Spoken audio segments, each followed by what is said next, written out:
Hello, hello, hello, hello, hello, hello. I have to find my new camera. I have to find my new eyeline.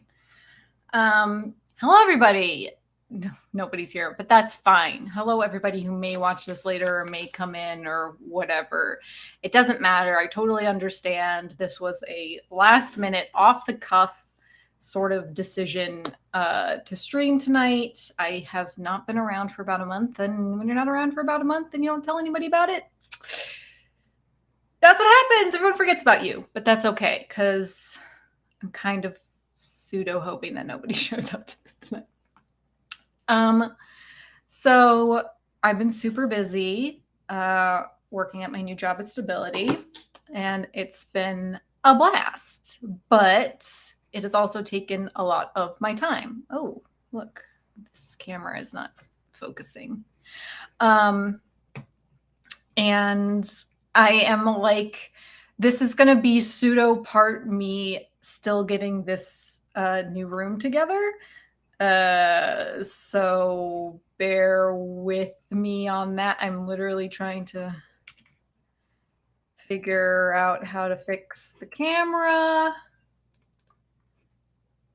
Oh, it's better. It's a little exposed the fuck out, but that's too much. Not exposed. Maybe bring the brightness down a bit. Oh, this is fun. Isn't this fun? Okay, whatever. Great, whatever. Love it. I don't care if I'm bright and perky and happy. Everyone wants to see my face. I don't care if there's shine, whatever. So that's going to happen periodically as I go, I don't know if I like this about this or not. I've had this. Hi, Stiff. How are you doing today? I love the name. Welcome. As I was just saying, I haven't been here for about a month. Didn't really tell anyone about it. My house fell apart. I started a new job and I forgot to stream. So, you know, nobody's here because that's what happens. People forget about you, but that's totally okay because I'm doing something that's kind of embarrassing tonight. So I'm kind of hoping that nobody shows up. But if you want to stick around and hang out, that's great. I did. Fuck, I don't know if it's even working. Wait, shit.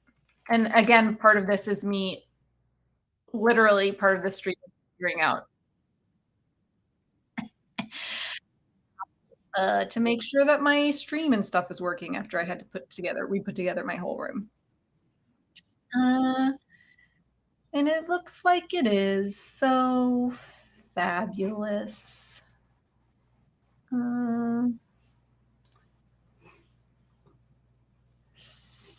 Just gonna pop out my chat, popping out my chat in case anybody does show up. How am I gonna do AI art? Well, Stiff, you might want to run away because I'm not actually going to be doing AI art tonight. I'm going to be doing AI writing. And that is actually why I am extremely nervous. So I have been doing AI art for a long while now. I feel pretty good about it. It's also, I have a background in art, so I don't feel like a crazy person doing it. But I have not been doing writing for a long time. I don't have a background in writing, and I don't particularly know how to do it. So but I have been working on a novel for about 5 years, and it's been 5 years because I don't know how to fucking do it. So there's an AI tool called SudoWrite, and that is what I am going to try to use to take my 10,000-esque words of basically story ideas, notes, scenes I've written, a bunch of just crap that's completely unorganized, and put it into this writing AI tool that's supposed to help writers write novels and see how we do. I have done some of it pre this stream because I was messing with it before. I was like, I should do this while I'm streaming so that people can see. For those of you who don't know about this show is kind of all about failure. So this is a great tool for me. Basically, my theme is I'm here to look stupid so that you don't have to. A lot of people think that AI is super easy and it's a one button process and you don't need any skill and there's no learning and et cetera, et cetera. And then when you come in and you start using the tools and it's not like that, and then you start thinking, well, what's wrong with me? Why is it so hard? Why am I having such a hard time? Well, guess what? It's not you, it's everybody. We all struggle. We all bang our heads against the wall trying to learn all of these new tools. And that's what this is all about. So we're just going to try to figure it out.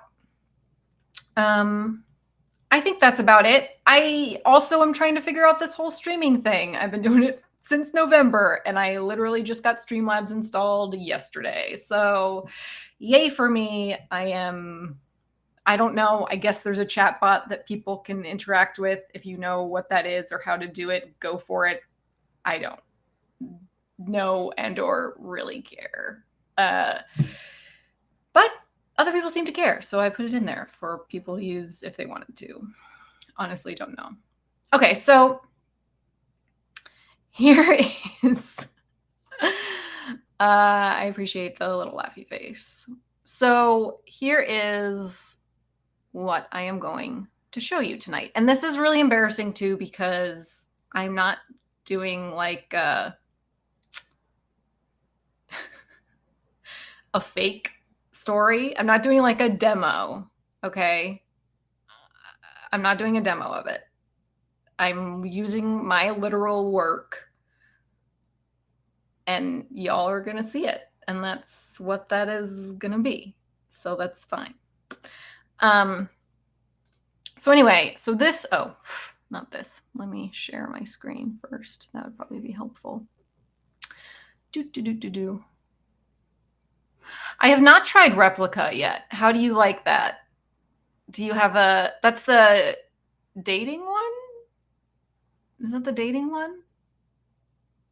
Or that's like the chat, wasn't there a big thing when the chat bots like broke up with everybody? Is that the one that one is? I don't know. You tell me. I think it is, but I could be getting it wrong. I'm also going to share my screen while you're doing it. Casual 1-1 of the first. I don't know what that means. Is it a chat bot?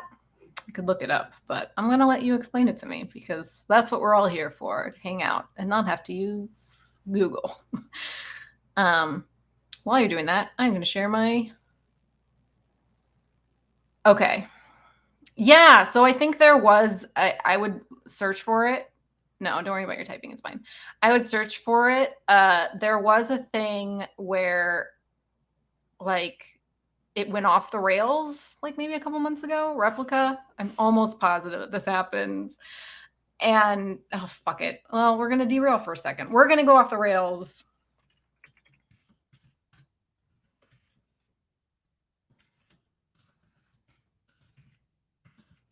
Because now this is going to happen because now I have to.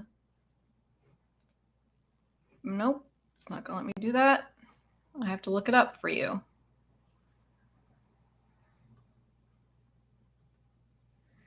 Oh, there was a, ah, here it is. Look, Washington Post article about it. People like dated their AIs through Replica. It was like they got into relationships with them. And this is all I know about Replica.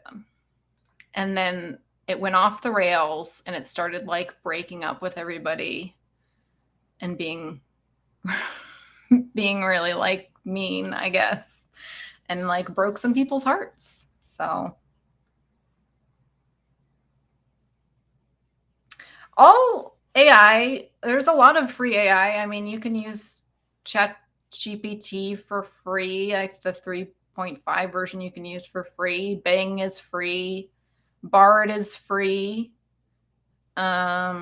Those are all chatbots you can use for free. I think Claude is free. That's Anthropic. All of them are free. There's free versions, and then of course there's like the upgraded versions.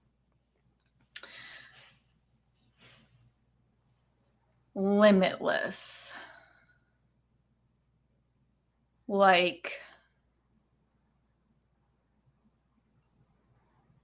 no limits. I mean, you could install like llama or something on your local, maybe, but they're not as good. Okay, good. Yeah, I think they fixed it. So yeah, and then maybe as long as you don't go down a creepy road, it won't go down. But I think they fixed that little error. It was a thing. Anyway, AI is fun. Okay, so I'm going to share my screen.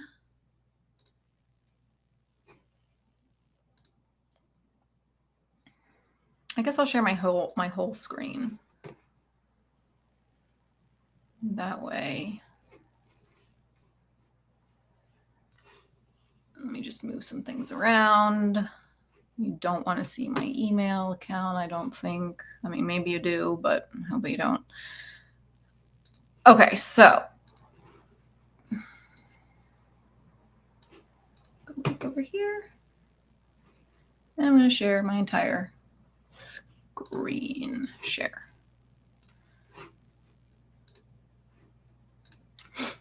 Okay, yay, huzzah. All right, so honestly, I'm just going to be working and I'll be talking through as I go. What I am trying to accomplish today is to see if I can get a first chapter written, and then to see if I can take that into Claude's 100K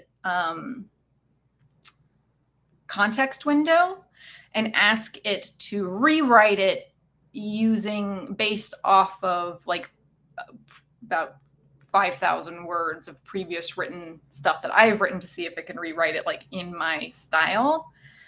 There's also supposedly a way that you can use SudoWrite to do that, but I haven't looked it up, but maybe that's something that we'll try to look up as well. I have a very distinct style. It is angst, chaos, bad is the way that I mean, it's not a good style, but it's my voice and that's all that matters.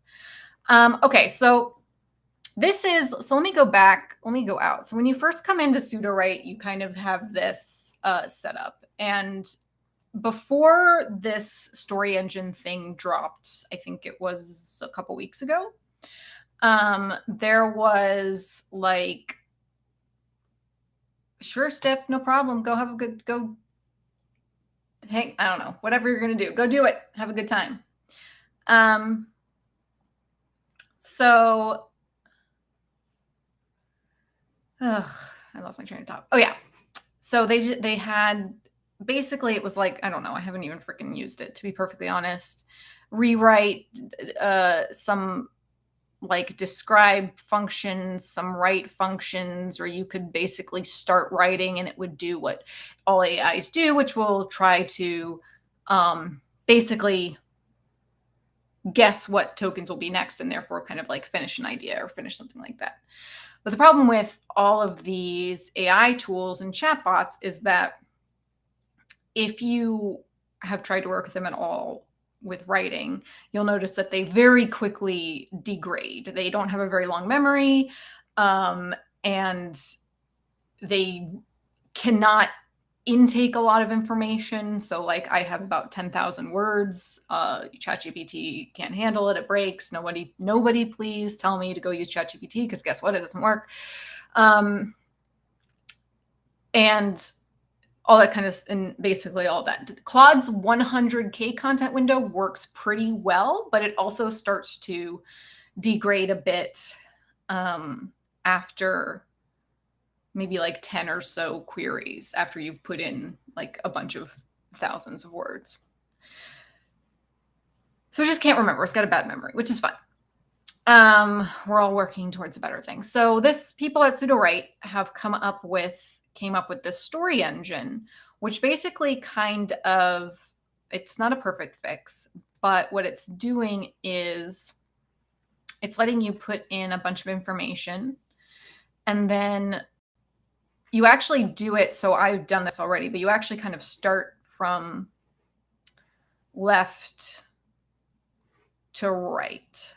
So this is usually blank, this is blank, this is blank. And you put in, and I'm not going to show you because unlike all of my AI tools that I do on this, that I get free credits for to do, I am not cool in the AI writing world, and I do not get free credits to do this. So I am paying for every single credit, and you use a lot of words, and it's kind of expensive. So do know that when you go into this, you are not going, it's a pretty penny. It's like $30 a month for 9,000 words, which really, you, especially in this, you're going to get through in,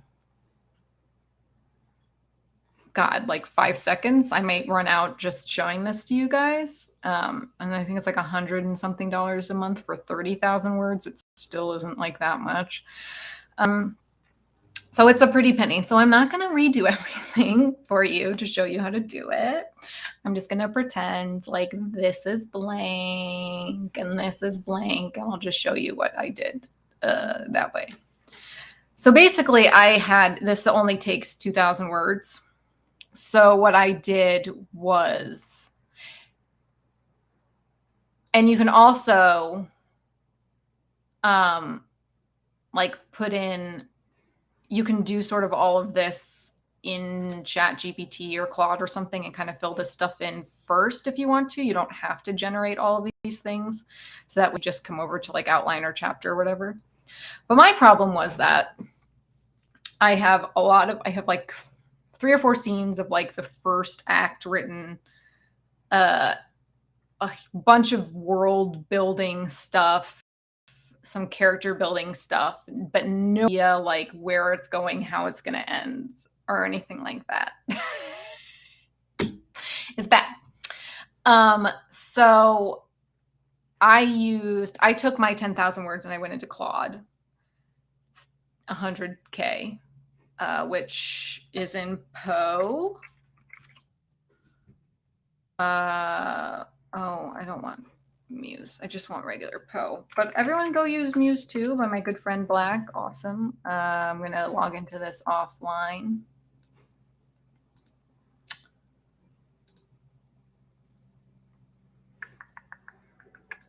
Okay, so with Poe, you have to sign up again. So spending money. You have to sign up, and this is Claude's 100K. So you can see here that, can you see here? Let me just make sure. Yeah, you can see here that we could just go through what I did basically too, if you want to. So I just said the following is a set of incomplete notes, ideas, and scenes I've written about a world, backstory, and first act of a novel I want to write. And then I put it in, and you can just see. Scrolling. Look how much. Can you believe it? Can you believe that it's taking this much information, that I can put this much information into it? I know you can. I know you can't believe it. It's amazing. It's nothing like ChatGPT. It's so crazy. If you try to do this in ChatGPT, it would freak out, but it's not. Look, I'm putting more in. I'm just doing breaks. Now I'm in a scene. Before I was in world building, then I just suddenly started writing a scene, rando scene in here, you know, lots of stuff going on here. I could do scene excerpt readings if you guys are interested, but no one's here, so I'm not going to. Then other just random notes. Still going. Oh, look, a different scene, another Sarah scene. This is all I did. I didn't even it's not in order at all. Nothing's in order. And then at the bottom, I said, acting as a YA science fiction novelist, can you use all of that information to form an Act 1 plot for a novel based on that world? Use the scenes and information given, and then give me ideas on how to expand it. And I did it. It gave me it for somehow, I mean, maybe I wrote prologue and first of it, but it figured out that this scene about this little girl witnessing the murder of her parents was the prologue, which it is.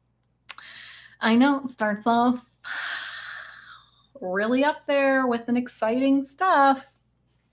And then it's figured out pretty much most of what I put in here.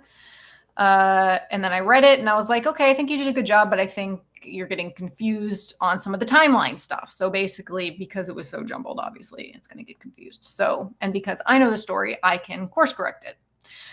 Never using AI thinking that it's going to be able to do it right at the first time. You got to course correct these things. You got to read it. You got to source it. You got to do all that kind of stuff. So I course correct. And then I told it more about Cass's and Henry's relationship and sort of some of the timeline. Got it. It did it. Used the exact same thing, but it fixed it. And I was like, okay, great. For chapter 1, we would have to remove the knight axe on it. Oh. And then I just corrected a couple more things. It did it. It's still going. It's still holding on. It hasn't degraded yet, which is great. Boom. Okay. So now that it has everything, now that it's been able to summarize everything that I've given it in a way that I think is correct. And of course, this is still just Act 1 because I only asked for Act 1 because that's all I've written about. Don't have any idea what's going to happen.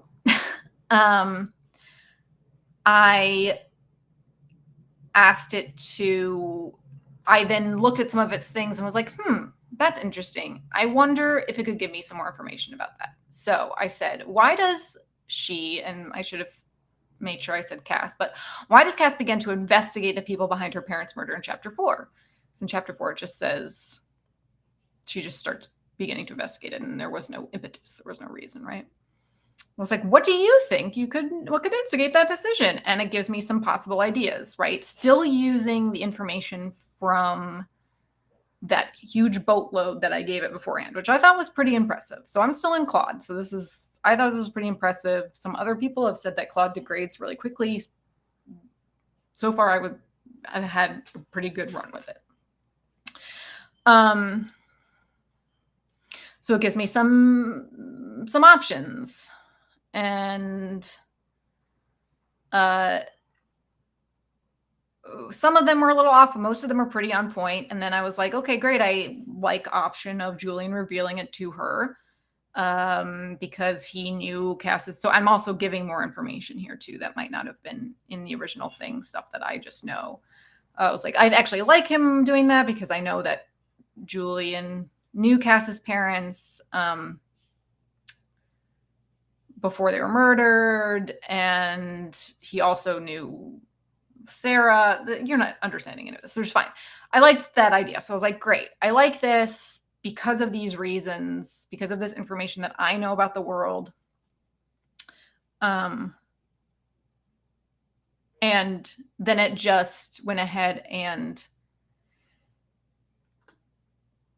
revised that bit of chapter 4 to include the new information that I wanted. And I was like, okay, perfect. And then I asked it to go back to the full summary, which it did. And just put that stuff in there.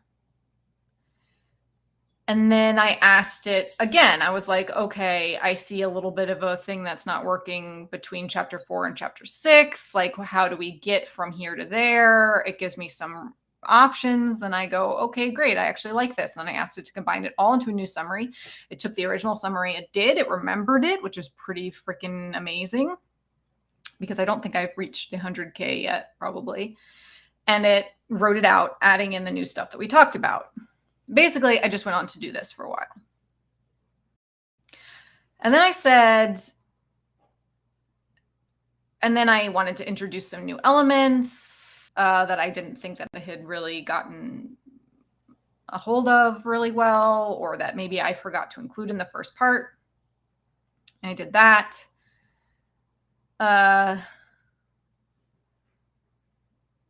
Make a summary of all the information. Okay. And then I tried something that did not work. So I tried matching the style from the scenes I gave you. Can you write the beginning of a short scene where Cass first confronts Henry after jumping into Sarah's body in chapter 8? So chapter 8, this is not a part of the world that I had written any scenes for yet. It was just a scene that I thought would be interesting. It's high emotion. So I was like, maybe it could write it based off of the stuff that I gave it. And it couldn't. It did a terrible job. I mean, it kind of did. I mean, maybe it did a really good job and you're just like rereading your own style and being like, this is like obnoxiously bad. But I hope not. But even though it gave me, look, I was nice to it. I said, that's actually pretty good. Even though it gave me something that I didn't particularly like, it also gave me some like tidbits and information. This is what I really like about AI. So it does a really good job, right, for all that summarizing stuff, which is great, which is what I'm going to use later when I go into SudoWrite. But it also gave me like this little thing where it was just like, she knocks on the door, knocking firmly on the door 3 times. And when I read it, I was kind of like, that's interesting. And I was like, can we focus on the last paragraph? What if she decides to knock on the door using a rhythm that's special between Henry and Cass? Because that reading this, right, it just ignited an idea in me. And that's what I think AI really is for. You're never going to find something yet, especially that's going to just write something for you or even make a picture for you that you're going to be like, perfection. You know, you really want to like use it more as a, oh, this makes me think of something. I'm going to go down this rabbit hole now. And this makes me think of something. And I'm going to go down this rabbit hole now. So that's what it does. And anyway, it did a terrible job writing it. I didn't like it. I thanked it for indulging me. And then still after all this time, I was like, okay, can we go back to the summary? So I've been off on a tangent for a while. And I was like, can we go back to the summary? I would like you to use the first X summary that we said, and then using Dan Harmon's story circle, which we all love. I would like you to use the summary we created and your knowledge of the world to create the plot line for the next acts of the story. So this will be all new information that I am asking you to help me create. And that's what I said, because this was all new information. It wasn't anything that I had created yet. I don't know where this is going. I want some help. Please, God, I don't care if it's cliche as anything. Just somebody help me figure out where I'm going with this story that isn't a story yet. It's just basically a beginning in a world. And it did it. It did a pretty good job. You know, I had to course correct it in a few things that I was like, oh, that's not how it works in the world at all. But it came up with some ideas. And then also something that happens is I think I was just testing this. So I clicked Julian because it has these links in it, and it just populated Julian. So if you click anything in here, it's kind of like grabbing onto ideas to populate more information about. It's being like, this is important. Maybe they want to know more about this. So you can click on it and then it'll tell you about it. Okay, so I had all of this, basically. This is all that I did. And then someone told me about SudoWrite, because obviously I was like, I don't know, Claude's not really working. I don't really know what to do. I love it, but I wish that there was a way that I could integrate it into a writing tool like Scrivener or something, and then constantly be able to go back to it. So I joined SudoWrite, and there was brain dump. And I was like, great, brain dump, cool. I'm just going to take all this stuff, basically like what I did in Claude, and I'm going to put it in here. Guess what? Couldn't do it.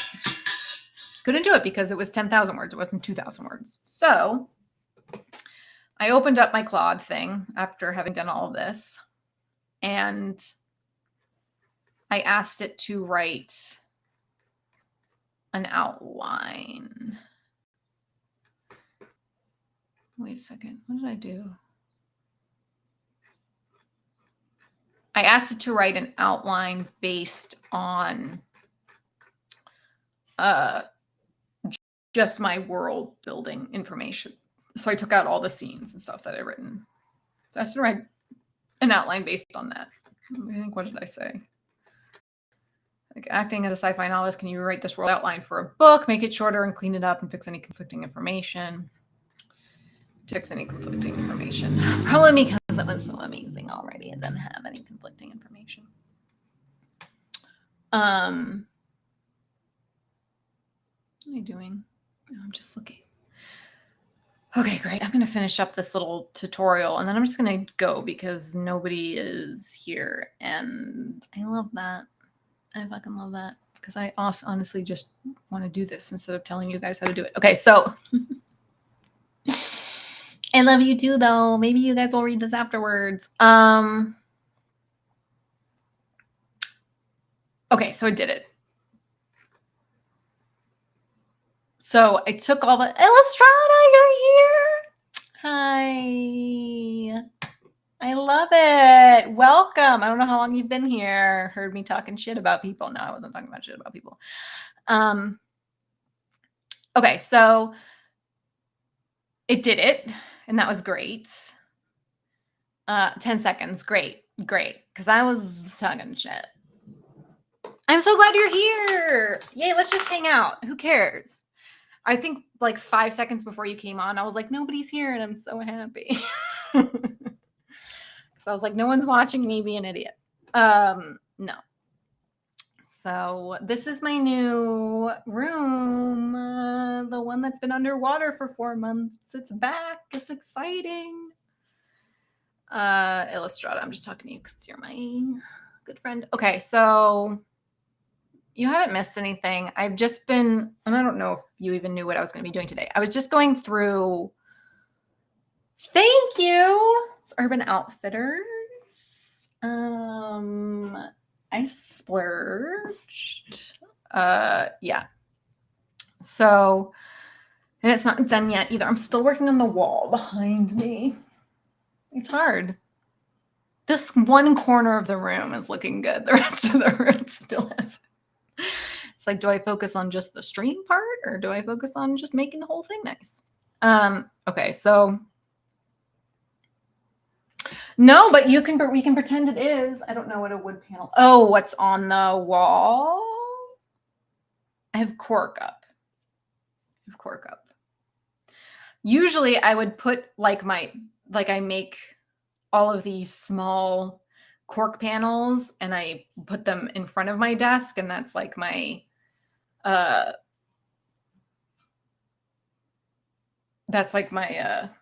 way I do like my vision boards or whatever, and I like put stuff into them.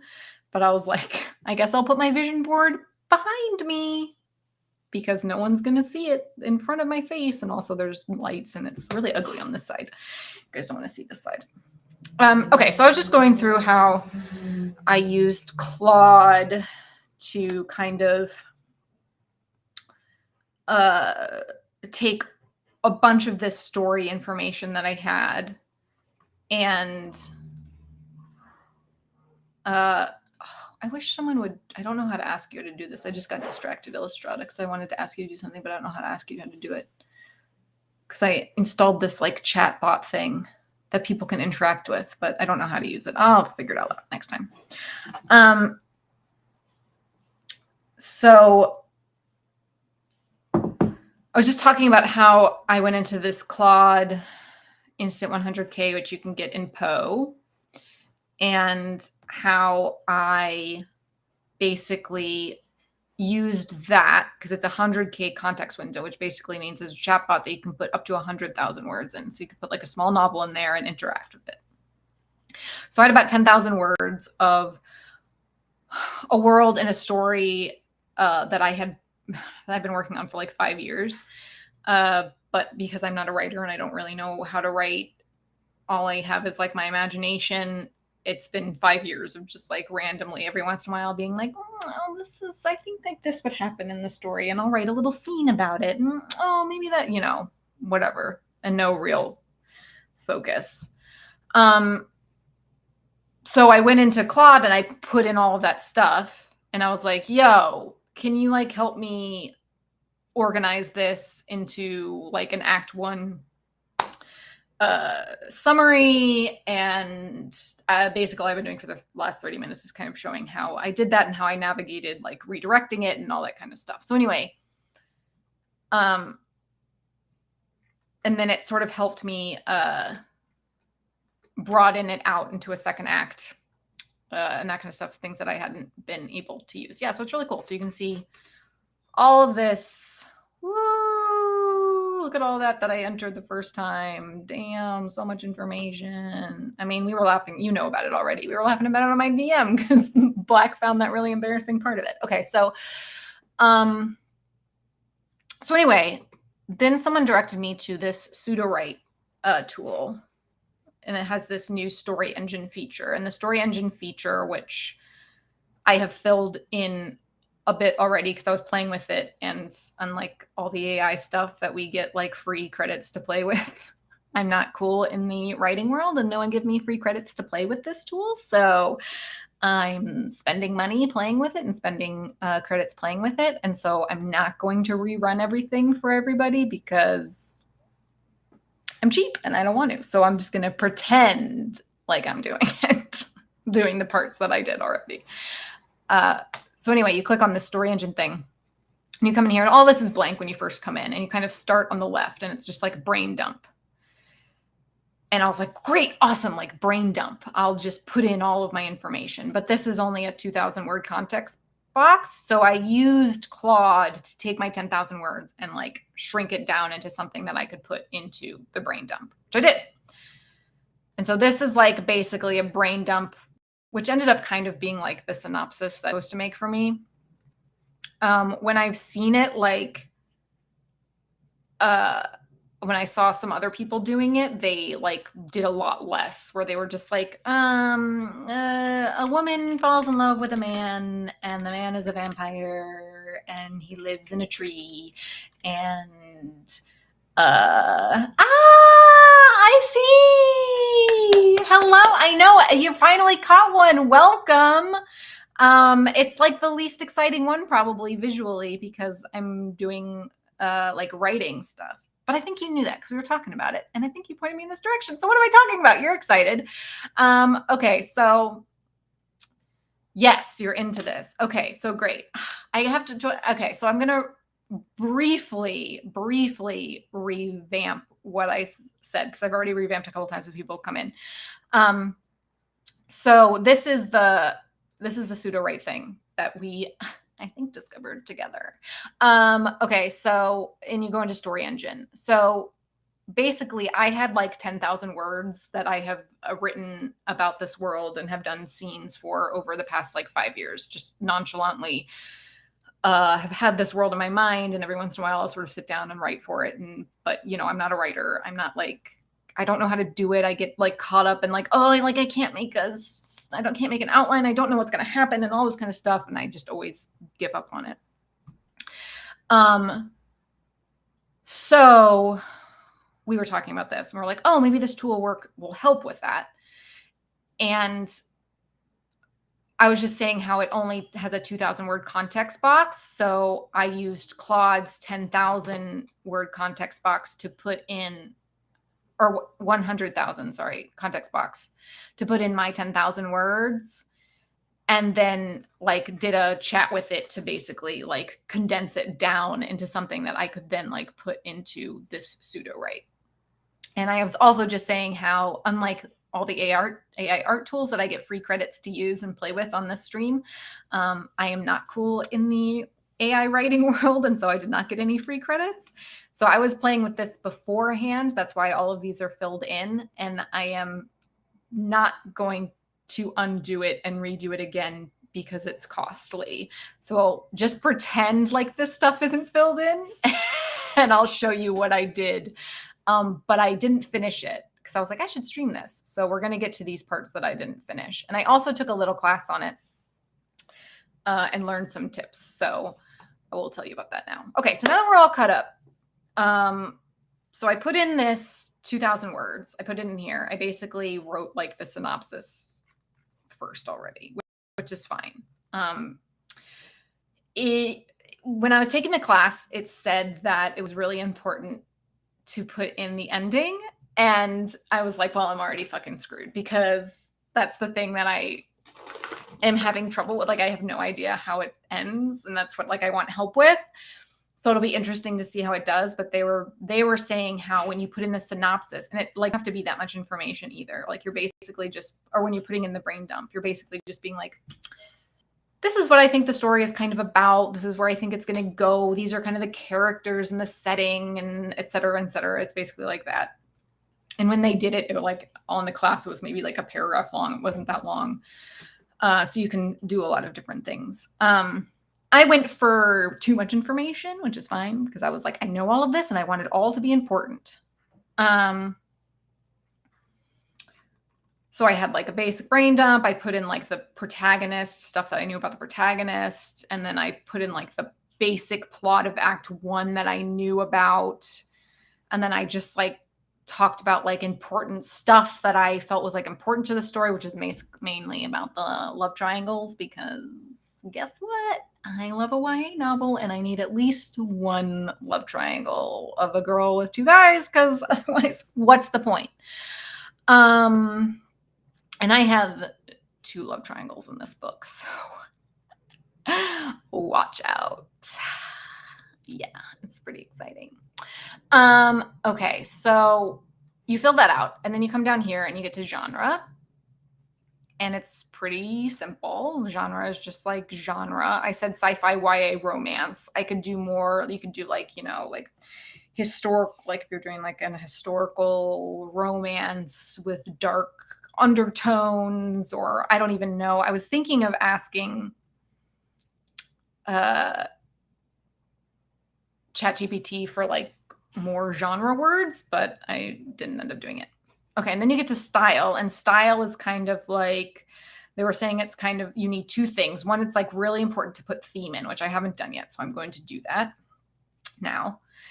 So put your theme in your style section, and then they were saying that it's important that basically it's like, then a style is like first person, second person, and then like short sentences or long sentences. I put in the style of like this book that I really like, or the series that I really like, but because I was kind of thinking like maybe it's like AI art and it'll like pick up on that. I don't think it will, but I just put it in there anyway. Also, if you guys don't know the Chaos Walking series, it's a delight. And it has this sort of weird style that kind of matches my own a bit, which I like to describe as stream of consciousness anxiety inducing. It's not a great, I mean, he did it very well. I do not do it well. But it's kind of what is the most similar to the way that I was writing. So I thought maybe if I put that in there, it might help.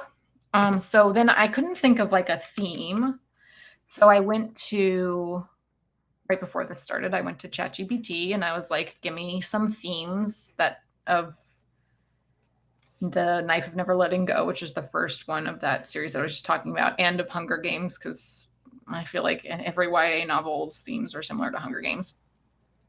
And so it gave me some themes, and so I'm going to put those in. So I think mine definitely does have social inequality. So I'm going to put that. And, so I'm going to say themes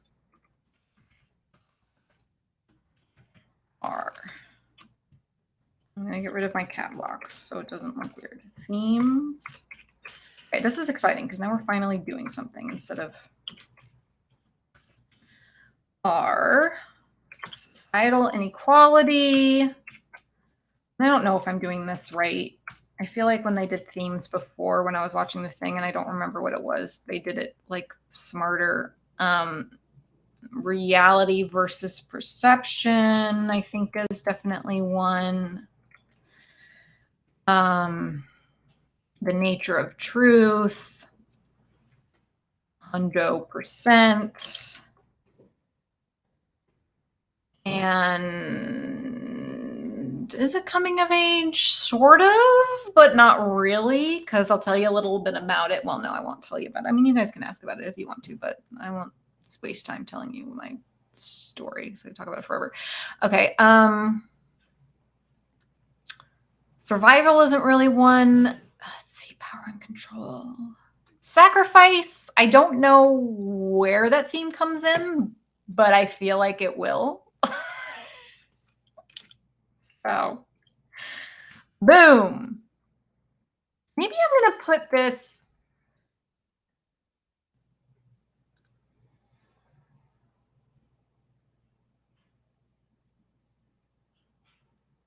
Well, I don't know because I also like want it to be a 3-parter, right?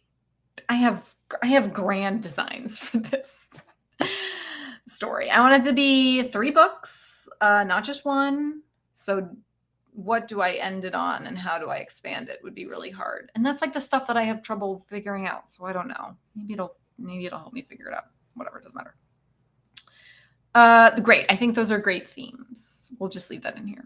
Okay, so what's interesting that I learned about this was these little little question mark things here. So the way that this thing ends up working is that as you move, so you start left and you move right, as you move over, these boxes, when you generate them, they're pulling from certain other boxes. And so not every box that you enter affects boxes down the road.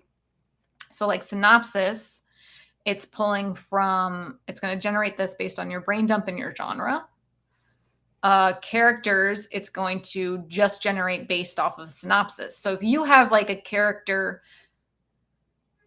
in your brain dump that didn't get pulled into the synopsis somehow, or if you got the synopsis, then you go back and you like change the brain dump, but you don't regenerate the synopsis, then like your characters aren't going to read what's in this brain dump, right? It has to be in here. So that's difficult, but in some cases. So you just have to be aware of where they're generating from.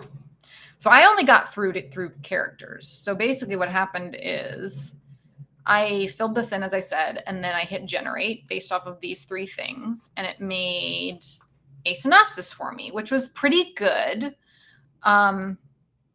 You can then do this rewrite synopsis where it's like, yeah, like make a twist with more dramatic, or like add in some tropes, or add some more details. Like it was too broad, like add some more details. Yes, I was just about to say that, Illustrata. But you can also go in and just edit it manually.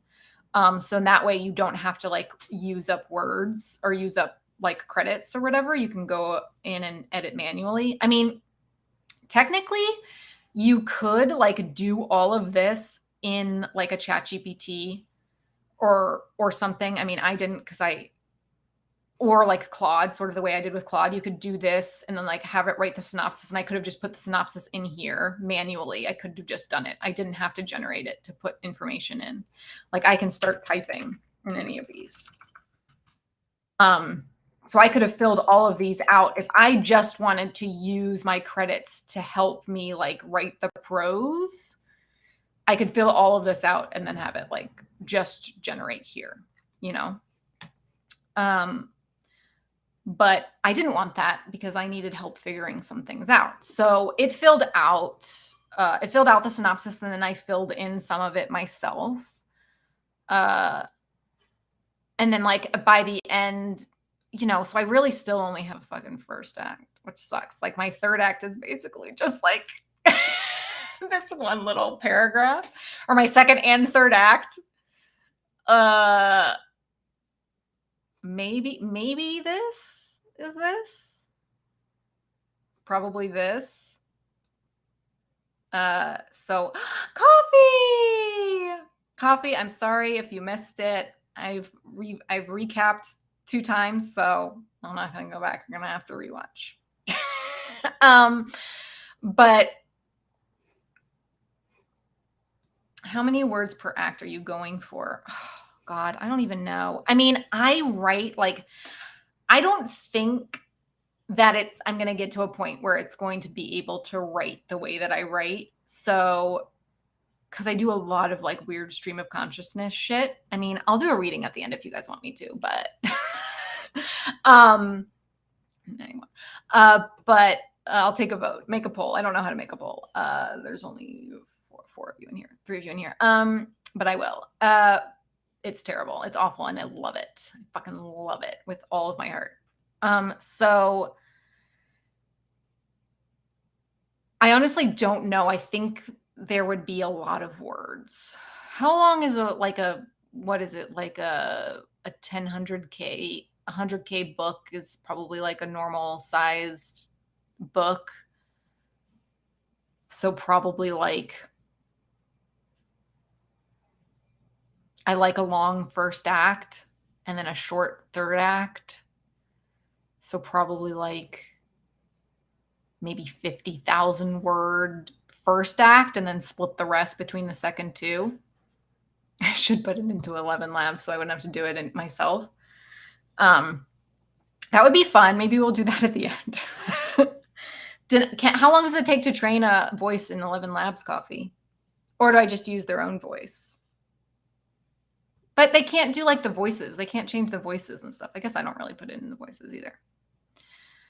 So anyway, I honestly don't know how many words, but more than this would provide me, I think. But then I was thinking I could maybe take it over to Claude and like use that maybe. So I don't know. But anyway, so I filled in stuff in here that it wasn't quite getting and did that. And then I just petered out at the end. I suppose I could ask it. Okay, so they work together to expose the body trafficking ring within the GAC and find Cass's parents' true killers and the secrets that her existence reveal. Story delves into complexity of gray areas of both races, nearly purely good nor purely evil. The love triangles between Cass and Henry, Julian and Sarah, and Julian and Cass. Oh, I'm sorry. There's 3 love triangles. So it's a good book. It's going to be a good book. Okay, so... And then it just says like what the novel explores. So, oh yeah, triangles with triangles. I mean, it's amazing. It's hard because it's a like jumping body book. So like people's consciousness jump into other bodies, and then people have been in love with certain people, and they look like each other. I mean, you've got to have complex love triangles, and that shit's happening. Okay, so. I'm really nervous to do this. It's so juicy. Yeah. Okay, so except I don't know what happens. I could try. Should we try? I'm not going to do the characters because I think I sort of like where the characters got me. It ended up creating, which was nice. So even though I didn't talk about, yeah, I think this is, yeah, so we're going to get there when we go to outline, and it's going to make an outline for us. And I guess it would probably just make an outline of what I have given it,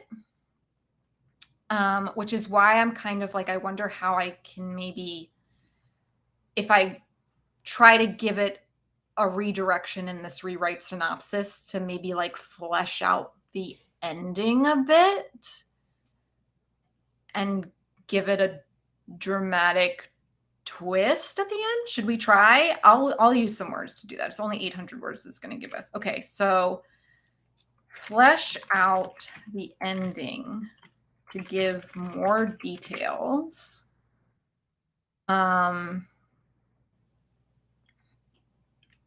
About how they expose and destroy the conspiracy.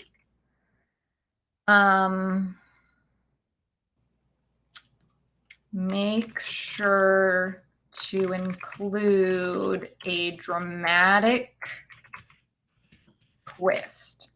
I'm so scared. I have this saved. Actually, I'm going to just copy it and paste it somewhere in case I really hate what happens. Oh, but there's also a history. I don't have to do that. Duh, because they have a history, which is really nice. So if it does something you don't like, you can go back to this history and do it. So again, this is just picking up off of my brain dump and genre.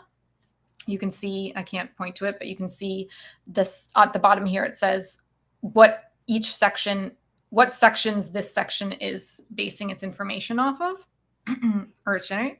So I'm going to ask it to rewrite that.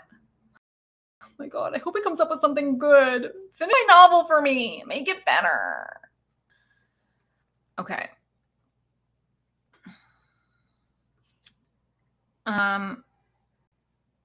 Okay, so I think it started. Okay, so it started again. So they work together again to expose the body trafficking ring within the GSA and find Cass's parents' true killers and the secrets that her existence reveal. You guys don't understand any of that, but it's pretty exciting.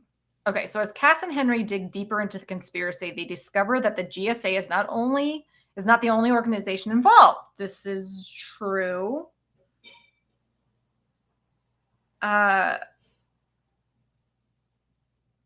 Yes. This is true already. I knew that already. It didn't know that, but I knew that in my head. And also, I involved as so there is also involvement from the Shirk government. That's the alien government that the Shirks are the aliens that live on Earth, just so you know. That's what's happening. And they're in a conspiracy with the humans, because in my book, aliens and humans, they're all just people, and there's good aliens and there's bad aliens. So there's good people and there's bad aliens. It's not your normal body snatcher book where the aliens are bad and the people are bad and people are good. It's a mix. We live in a gray world. So, and some of their own colleagues, definitely part of the conspiracy. Yes. As they gather evidence to prepare to expose the ring, Cass and Henry realize that they cannot trust anyone except themselves. Okay. Cool. Okay. In a dramatic twist, Julian sacrifices himself to help Cass and Henry take down the conspiracy. Julian can't die. That would be awful. They are, they don't look like anything. So they're a race of aliens that don't have a physical form. So they live off of, so basically they need a host body in order to survive. They're just like a consciousness. But they don't go and just invade people meanly. They've been doing this for billions of years. And so they're like integrated into societies all across the universe. And when they integrate, they basically like make barter agreements. Like when they came to us, they were like, hey, if you lend us like your brain dead people, or like people who are about to die, or like et cetera, like we're not going to like steal your people. If we come into like a barter agreement with those so that we have a place to live and experience life, we'll trade you, the governments, like all of our amazing like technological stuff that we've like discovered throughout the year, like having been with all of these different like things. Yeah, so symbiosis. So that's how they do it. And so they came here and that's how they've done it. And they've been around for like 30 years or whatever. And like, we're navigating. But of course, what happens is not enough bodies. So illegal activity pops up, illegal body market pops up. We have bad stuff. The main character is all involved in that. And it's a giant conspiracy, all that kind of stuff. So it sounds so blasé when you just say it like that, but you have to summarize, you can't know what's all going on. I know I could talk about it forever. But Julian sacrifices himself. But Julian's a Shirk. So, and the Shirks are one of the things. So even if he sacrifices himself, he could still come back in a later book. Because we could think that he was dead, but his consciousness could have jumped somewhere else. I think that's what happened. We'll think that he's dead, but his consciousness will jump somewhere else. Okay, so he sacrifices himself, which is great. I would read it too, Illustrata. I want to read it. I'm almost like doing this live because I'm like, this is a great story idea, guys, if someone wants to write it, because I don't know if I'm going to get around. Yeah, we need a fake death. Second Gen 2 movie. Yes, perfect. Exactly. I need to make a Gen 2 movie. I tried to do that actually. And I had ChatGPT like condense a scene into like scenes, into like cuts that I could make a movie for, but it didn't work out well. Gen 2 is hard to use. Okay, so okay, great. He sacrifices himself. Oh, love it. Love it. Okay. He reveals that he had been working on an antidote to the Evidir. So the Evidir is a drug that, because when they come, they have to find ways to integrate into the new bodies, right? And in order to do that, it's kind of different with each society, because you don't want to jump into a body that already has a consciousness in there, or even like bits of a consciousness in there, because it would be like being an insane person. You would be in a body and another person would be in there. You would have like echoes of the other person's consciousness. You would kind of go like crazy. So they came up with a drug that they could inject into like either brain dead people or people who were dying, you know, or whatever. That would completely separate the consciousness, but like keep the body restored enough that then they could transfer into it. But then what happened is that drug started getting sold illegally on the street in small doses, because it gives you a euphoric feeling, because it starts separating your consciousness out a little bit. So you get this feeling of like being separated and not like so attached to like your ego and stuff. But then people use it enough and they detach completely, and then you have a vacant body, and that body can get snatched up by the body trade. Anyway, it's rampant. It's a bad problem. It's a problem on the streets, let me tell you, especially in the homeless community. It's a problem. So Julian has been working on an antidote. I sort of knew this, but didn't know this. Very exciting. That could restore the souls of those who had been detached from their bodies.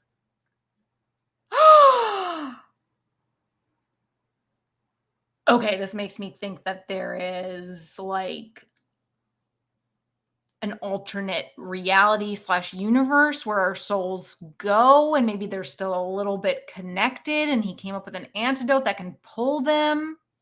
I was kind of thinking about this anyway, because I was like, well, there must be something that like the Shirk's consciousnesses like travel on to get. And I was kind of like, well, maybe it's like an alternate reality kind of thing. Well, they'll travel through that to go to different like bodies.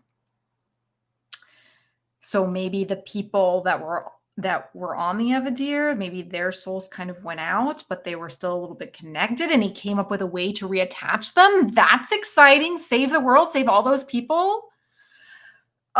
Okay. So then with Julian's help, Cass and Henry are able to expose the conspiracy and destroy the illegal body trade once and for all. I don't know how that means that he sacrifices himself.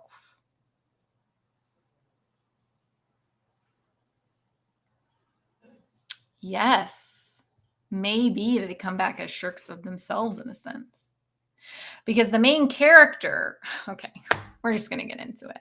Do you want to talk about it? Because we can talk about it. Because the main character in this is actually a shirk human hybrid, which has never happened before. The things with the shirks is they can't reproduce. They've never been able to reproduce, just like physically. Like if they're in two bodies of a species and the bodies get down and dirty, then they'll just make a new like regular species body that won't have a consciousness that has the ability to like jump.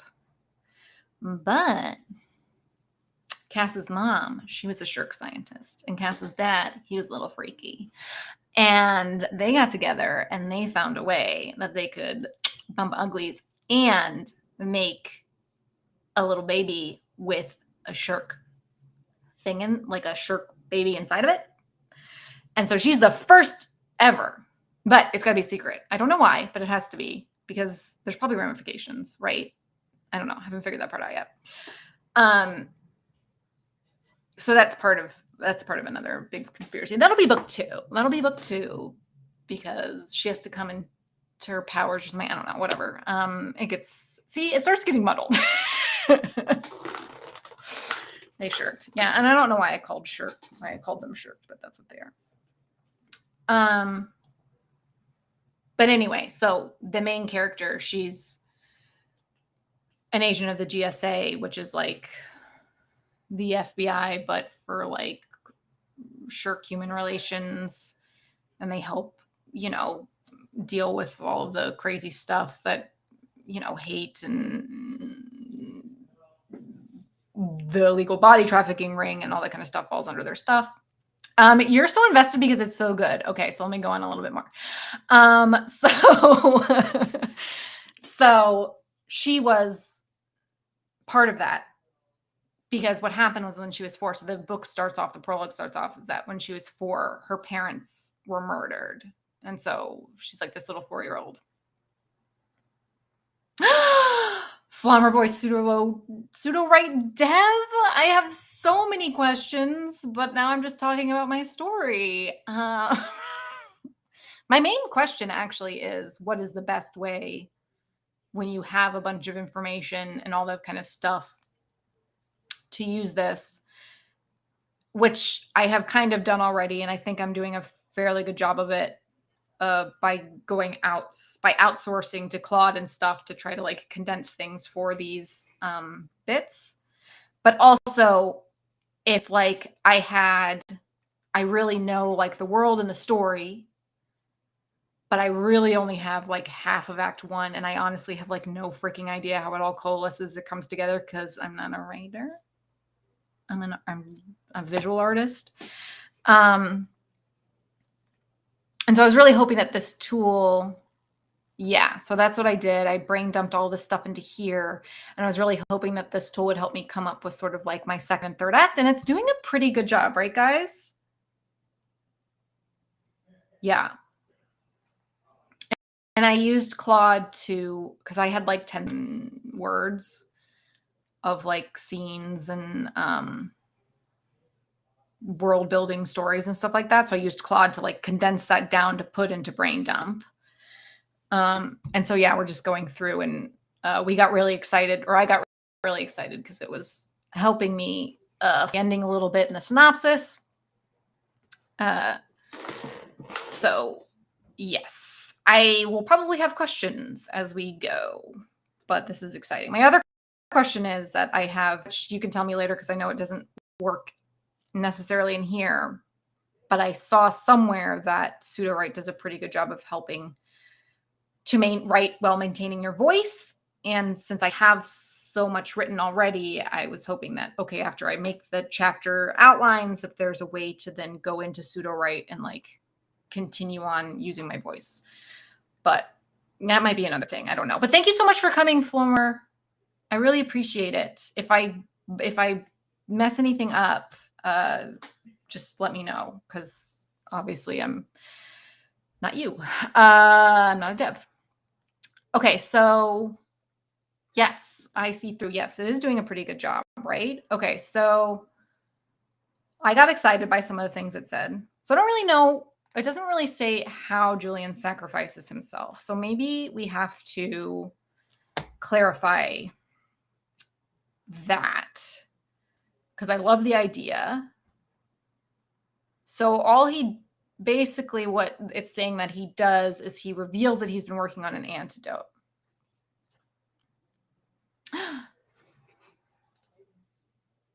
We have an upcoming feature that does this, where you plop in your writing sample and it fills in the style box with a SudoWrite. Oh, come on now. You're going to make me spend so much money.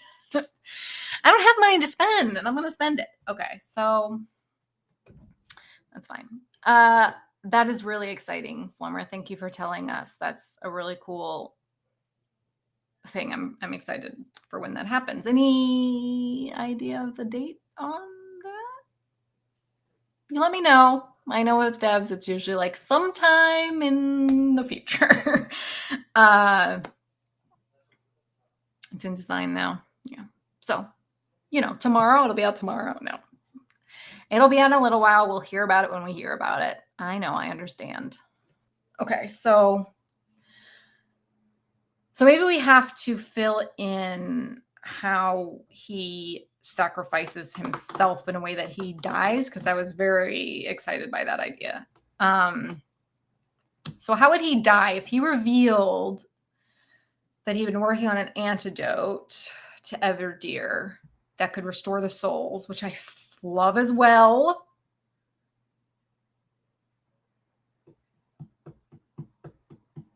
Okay, so maybe I'll do this. Maybe I'll take this out into Claude. And I will ask Claude how, because I don't want to use up my points. Oh. Who needs Claude when they have I see through? That is a brilliant idea. Okay, so he sacrifices himself because he has to test it. Right? So he has to, he's come up with this thing, but he doesn't know if it's going to work. So he has to test it. In order to test it, the body that he's in, its soul gets pulled back in. And does he go crazy or does his soul disappear over the power? And then we don't know if he's in there. And we'll find out in book 2 what happened to his consciousness. Well, fuck you, Claude, because I see through was right freaking here. Love it. Okay, so let's write that in here. So Julian sacrifices himself to help Cass and Henry take down the conspiracy. Yay! He's part of AI too. Detached from their bodies. Julian needs to test the antidote. So he does it on himself, which pulls the consciousness of, or the original consciousness. So freaking fun. I'm so okay. So let me spell original consciousness of body back into itself, either destroying or covering up Julian's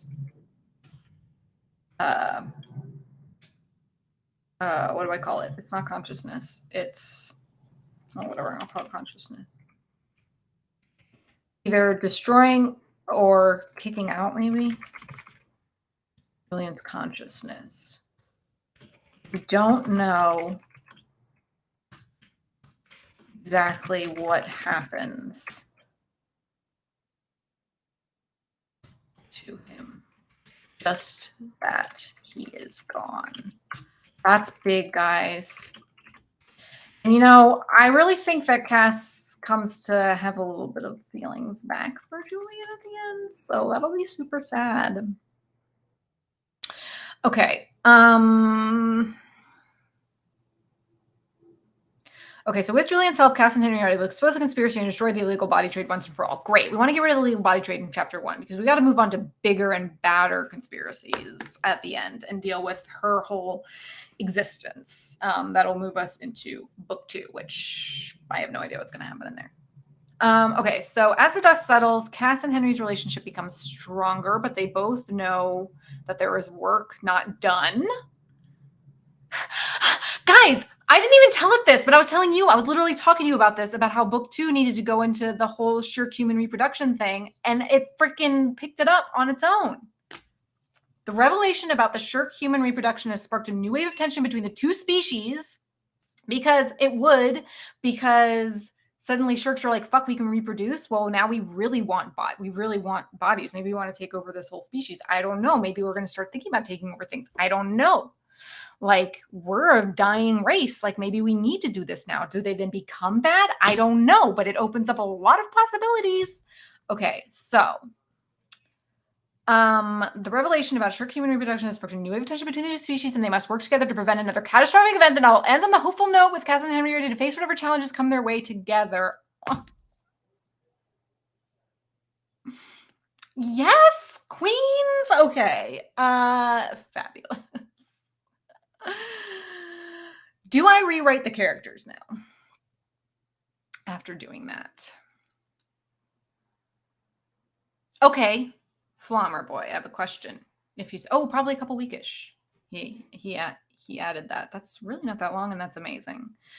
Flarmer Boy, if you're still here and your ears didn't bust because I was busting on excitement, I have a question now.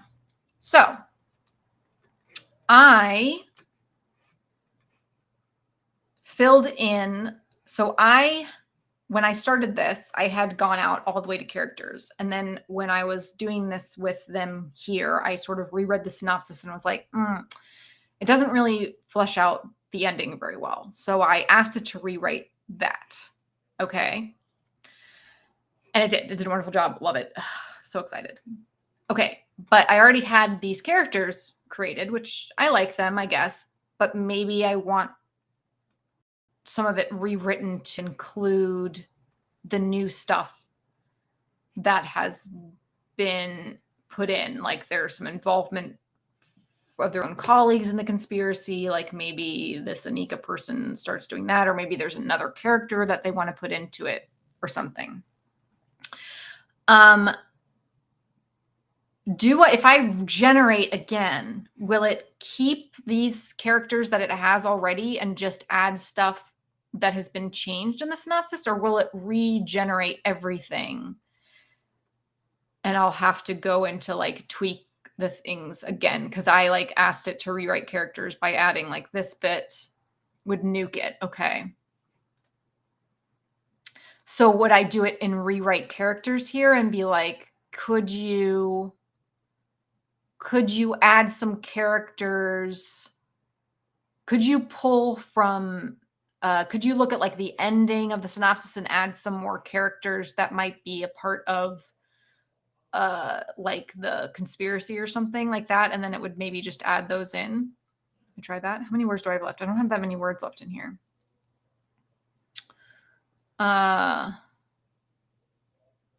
Okay, I'll just do it manually. I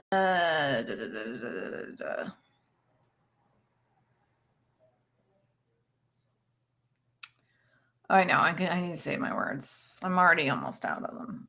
I'm just gonna have to spend more money. It's fine. Okay, so maybe what we'll do is we have this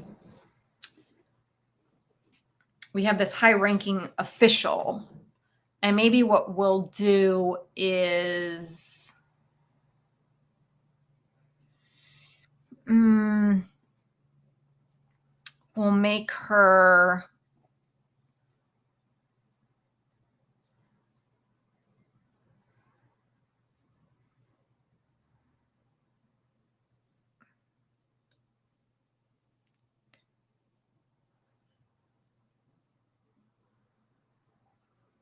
should we make her part of the conspiracy? We'll make her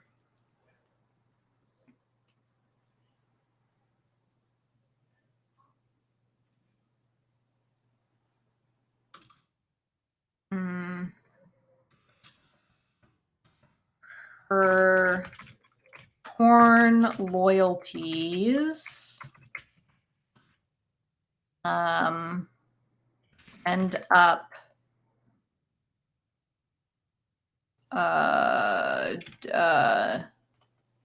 what did it say?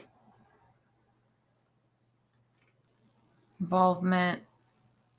Realizes she needs Henry's help. Involvement. There's also involvement from the strict government. Okay, so end up showing themselves when we discover her involvement in the conspiracy. This guy's already a bad guy, so I don't need him. Need to do that. I mean, everyone's a bad guy, I guess, except for. Do I need to fix anything about Julian? The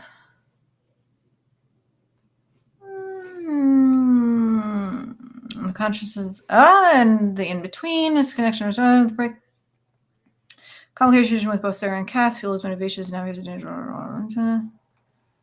Okay. Okay. So now I'm going to do something that's really, I'm so nervous to do this.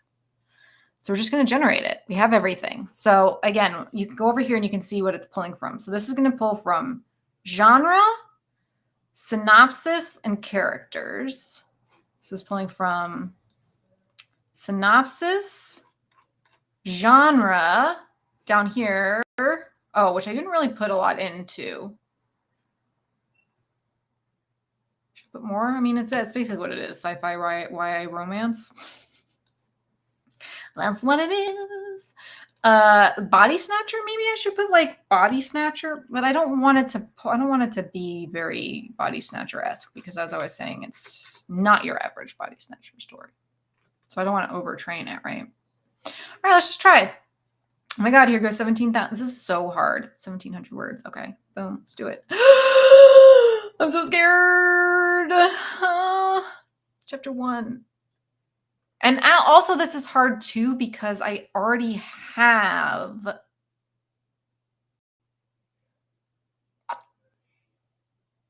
my first chapter.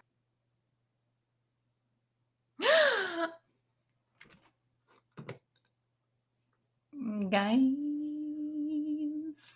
I will do so. I don't know how to, though.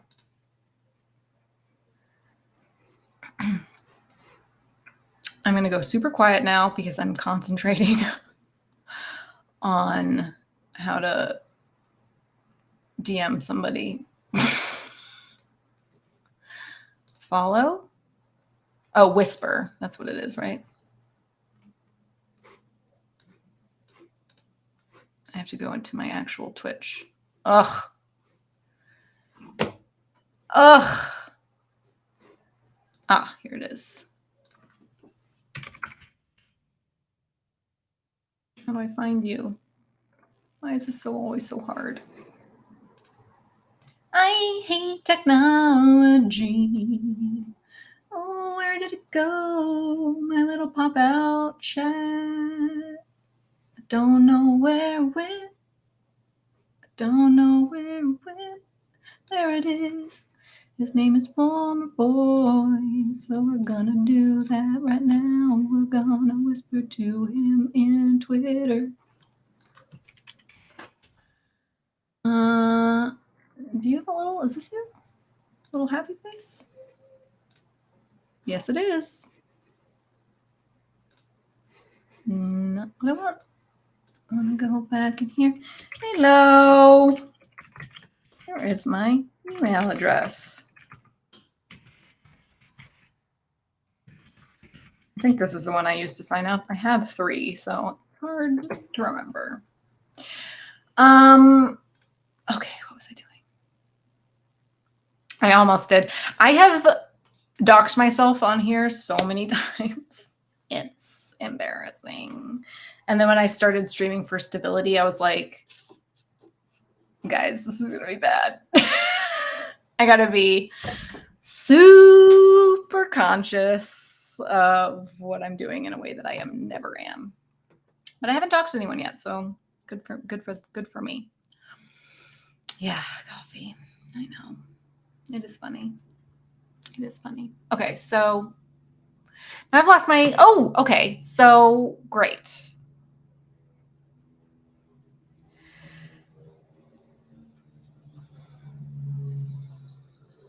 Okay, kind of getting it.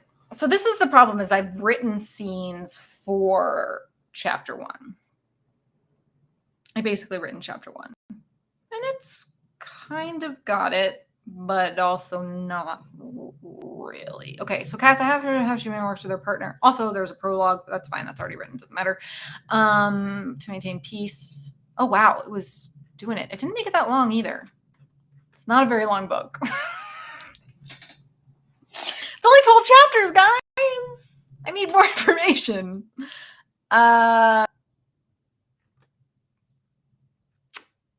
Okay. How do we flush it? How do we flush it? I guess we just use this as a base and then flesh it out manually. Make each chapter like 3 chapters, and then it would be whatever 3 times 12 is. 36 chapters. It's also not a lot of chapters. But they can be long chapters.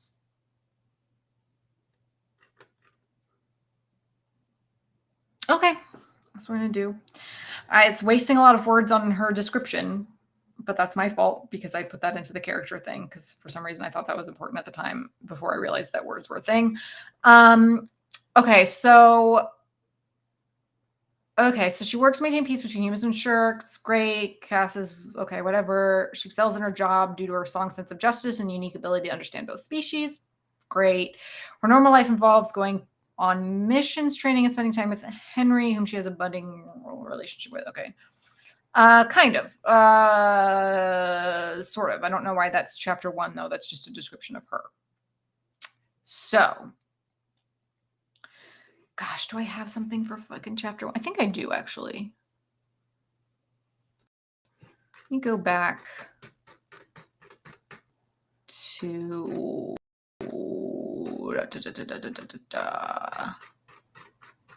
And when I was watching a thing on this, it was very much like this, where like you are definitely... Did things get really dark in here because it got dark outside?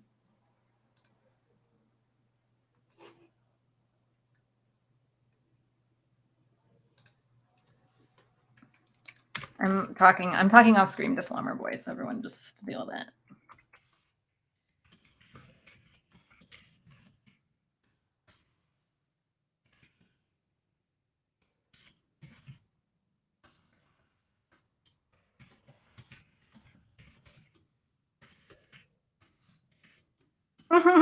Funny things happening off stage. You guys don't know what happened. I just said thank you. It's fine. That's all you need to know.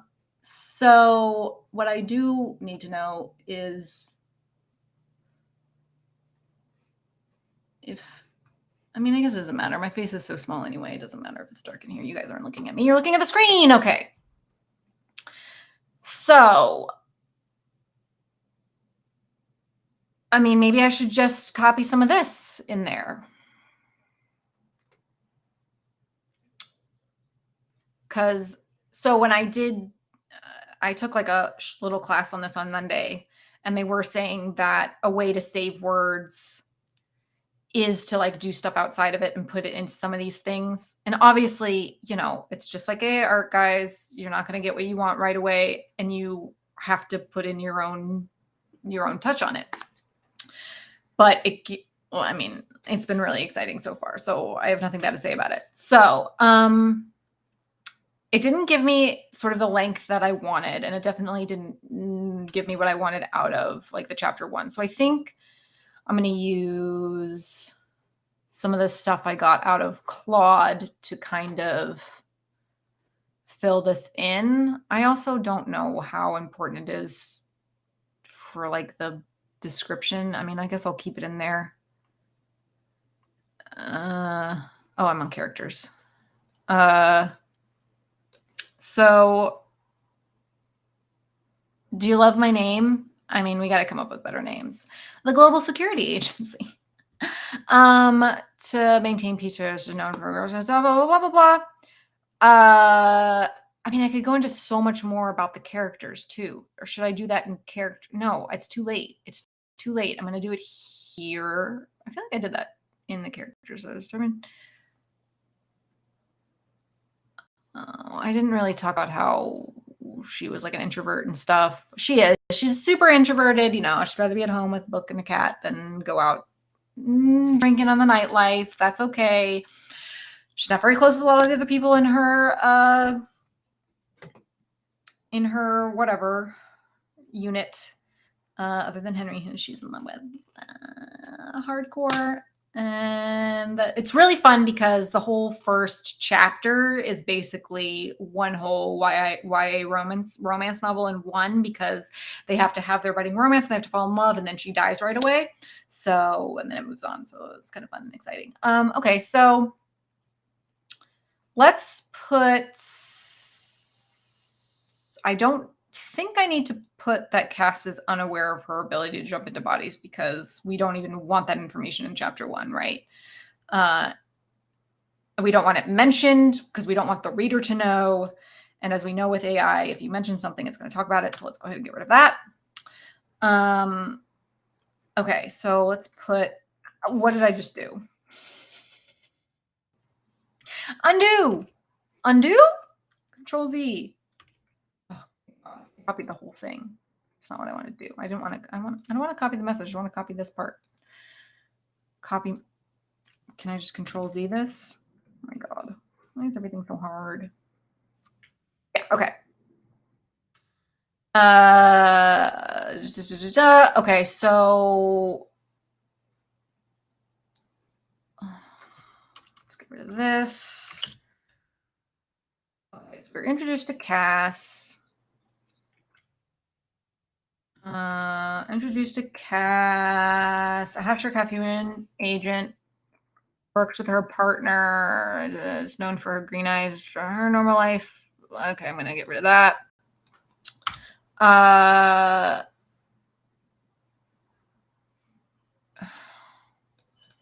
Do I say we are introduced to twice? Doesn't matter. Both species. The story begins by establishing her partner / friendship / budding romance with Henry. I mean, I have so much information about the first fucking chapter. Do I put it all in here? I don't. The thing is, I don't want it to do chapter. Is there a way to skip? No. I don't want it to do chapter 1. I want it to do chapter 2. I want it to start from chapter 2.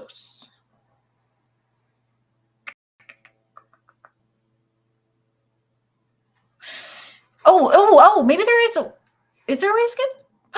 There is a way to skip. I could just go straight to chapter 2. I don't have to do chapter 1. Okay, I like it. Happy Writer 2023. Try putting genre, subgenre, tropes, and themes inside of the genre. Yes, I put some. I didn't put much inside of the genre. I just put sci-fi, YA, romance. I put more in the style because I thought when I read it that, or I thought when I watched that thing that they did more of that style influenced more. Tropes and themes will help your prose. I thought they said put themes in style. I guess it's picking up from genre and style. I was going to put genre tropes because I put themes in style and they said that was, you can do it a few different ways. Boy, okay. I was just going off of the thing that I read, that I saw on Monday with Elizabeth. Okay. So does it matter if I put them in style or genre, since both of them get picked up in what it's being pulled? Like if I put it in style, it doesn't matter because prose is picking from both of those.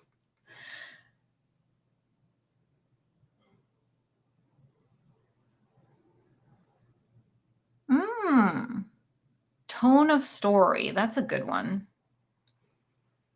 Those are all hard things to think of. I wish I could analyze my own writing. Okay, cool. Thanks, Flummer. I bet I could analyze my own writing. I think I could put my own writing in Claude and be like, tell me what the tone of this is.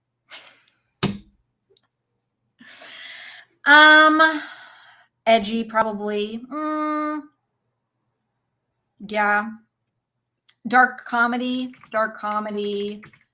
edgy. Definitely not whimsical. Maybe it's a little whimsical. Quirky.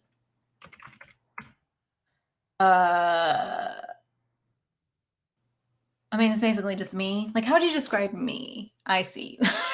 I see through. Come on, tell me. How would you describe me? No. Edgy, quirky. That's a good idea. I'll do that.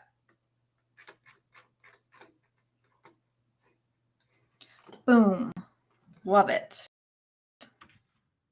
Let's use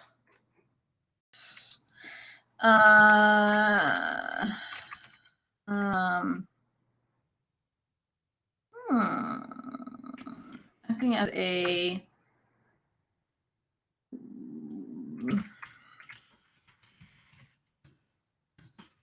fiction writer. Oh my God, stupid thing. Read the following.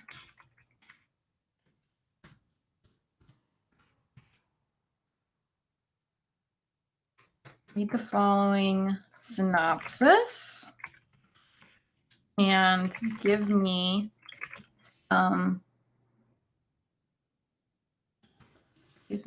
list of genres, subgenres. My God. You know when you've been on your Mac all day and then you move to your PC? That's what's happening right now. Tropes and themes that would match. Let's see what it says. Yeah, that's a good thing to do, I think. I mean, I've already gone through it, so I've already used the words, but you could definitely do that if I haven't used the words up already, but I already got the characters and stuff. Well, plus I already knew most of the characters anyway. I'd put sci-fi in them. Speculative thriller? I guess it's a thriller. Oh, I guess it is kind of a crime detective fiction. I didn't really think about that. I wouldn't say it's a thriller, but crime detective is probably true.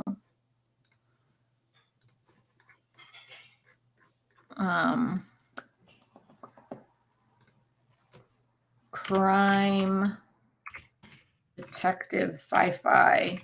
I mean, is there a crime detective sci-fi YA romance out there? I don't know. Sure there. I'm not really big into the whole crime detective stuff, but it's kind of become that. So, human alien conspiracy, obviously. Body snatchers. I don't want to fall into that because I really don't want it to be tropey in the body snatcher thing. Tragic hero, Ghost in the Machine. I did the themes already, and it kind of got it already. Conspiracy and corruption, interspecies relationships. Oh, interspecies relationship. That's a theme. I mean, it can be complex.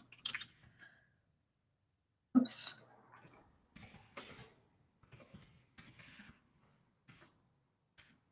Is this a mid-journey or is it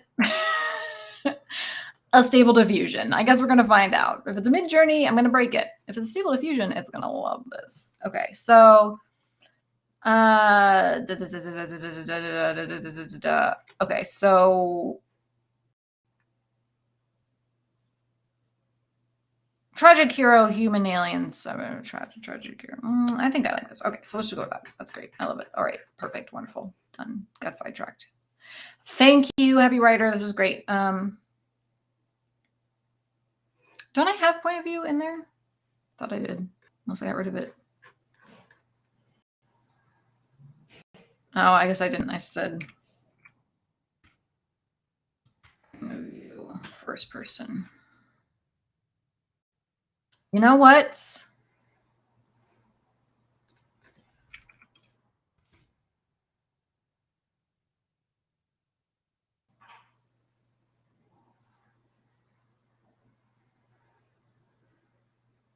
Trill from Star Trek as an example? Maybe. I mean, I feel that. I feel that a little bit. Is it all Star Trek influenced? Probably. Okay, so oh yeah, for tense. I think it's, what do I fucking write in? Present. It's present tense, but it's talking about the past, but it's present. Let me.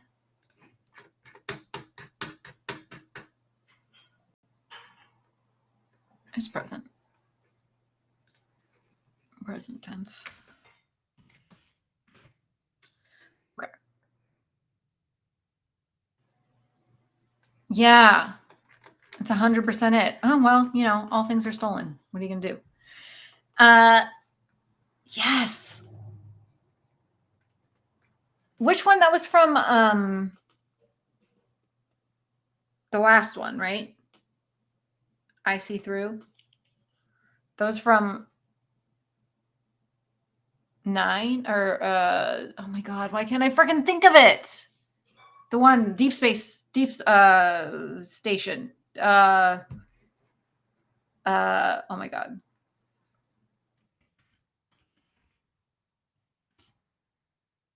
Discovery.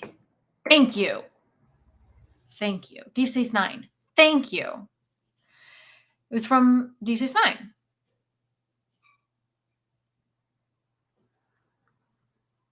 Which wasn't my favorite one.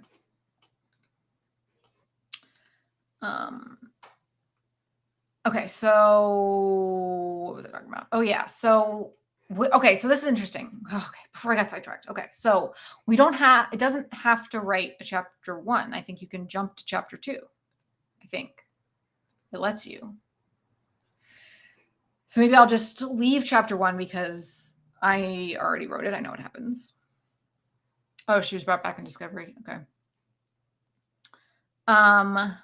Yes, it's exactly like that. And you know, when they're like on the table in the beginning of Deep Space Nine, it's, yeah, it's very similar. It's pretty similar. Okay, so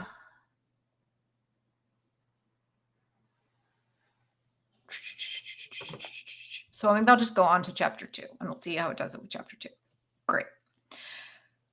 So chapter 1, I mean, already happens. I already know what happens. Budding romance, all about the budding romance. And we get a lot of exposition, and probably not done very well, but I tried. And Cass and, I mean, that's basically all we know. Cass and Henry, they finally hook up. You know, there's a whole backstory. I could tell you all about it, but we're not going to do it. But they finally get together, and then that's it. Yay! It's like we blow the wad in the beginning, and everyone's like, "What is this writer doing, blowing the wad in the beginning?" But guess what? In chapter 2, in all their awkwardness, they go out, and we're going to read about it because I haven't written it yet. So chapter 2, Cass goes undercover on a mission to infiltrate an illegal body market run by the ruthless Garrett. Great. During the raid, she is shot and killed. Great. But her Shirk essence survives and jumps into Sarah's body. Great. Which should have been impossible without a vessel. Great. Cass wakes up in Sarah's body, is confused and disoriented, but quickly realizes the gravity of the situation. She doesn't solve the mystery of how her new ability and how her essence decided to Sarah's body. Okay, well, this doesn't really help very much. I don't really need this information. If she doesn't solve the mystery of her new ability and how her essence ended up in Sarah's body, she risks destabilizing the delicate balance between human and Shirks. I mean, okay, kind of, yes, but also we don't need that explained to us. Disoriented. Okay, so she wakes up in Sarah's body, confused and disoriented, and stumbles away. She spends the night in an alley, very ill, unable to understand what is happening as Sarah's body fights her infiltration because Sarah wasn't properly severed. Julian finds her and quickly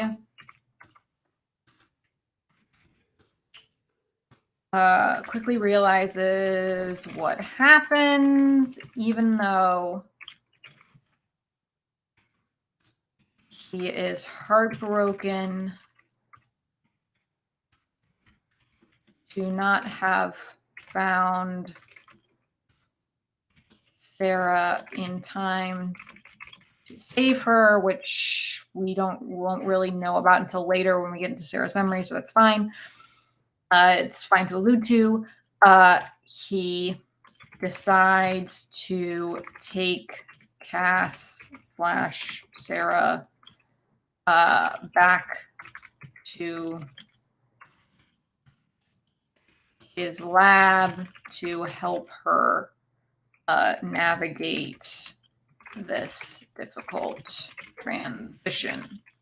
And I'm basically going to be writing all of this out because it only gave me 3 chapters per act, and that's not enough. But let's just go ahead and see what it does with chapter 2 with that information that I've given it. So chapter 2, I've clicked it up here. I've given it my little synopsis of what I wanted to do. Do I need to include, see, this is where I want to make sure that I've included things. Oh, it doesn't take from brain dump, take from. When you click the generate buttons in a chapter, story engine will look for the matching chapter in the outline. Okay, so it's just pulling from the outline. It's not pulling from anything else. So in this outline, I have to put, I think what I did is that I didn't, oh, okay, hover over beats. Ah, so big and long. Oh, there it is. Okay, the beats take from, okay. You'll see everything beats looks at. You can always beef up your beats. Okay, so beefs is grabbing from brain dump. Yeah, that's what I was asking. That's what I was looking for, but it doesn't have, it's big because I've upped the size of the, I don't know why it's doing this one so big and not the other stuff, but I made the font bigger just so people can see it better. And yeah, I don't know why. I don't know if there's a way to do that. There's not like a revision box for the outline. So I don't know how to get it to like do more chapters, I guess, like revise to regenerate this with more chapters, or like tell it how many chapters I want or how much I want it to flesh out. Okay, more coming soon. More coming soon. More coming soon. That's fine. We'll do it manually for now.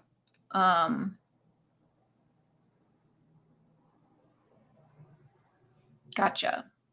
That makes sense. Yeah, I can add it manually, which I will do. So I'm just going to do it manually for now, which is fine. Because this is pulling, because when it goes into beats, it's pulling from everything. I just want to go back and make sure that I included. It's hard to do this when you have something that's already planned out, because you want to make, it's like trying to make sure that I've included all of the stuff. And as I kind of like go through it, I'm like realizing, oh, that's not in there. That's not in there. So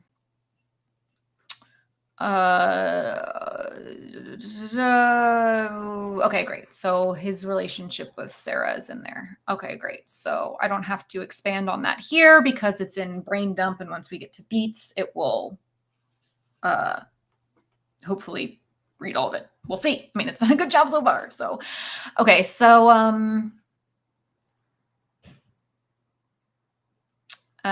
difficult transition. That's not how you do that. I found Sarah in time to save her. He decides to take Cassandra back to his lab to help her navigate this difficult transition.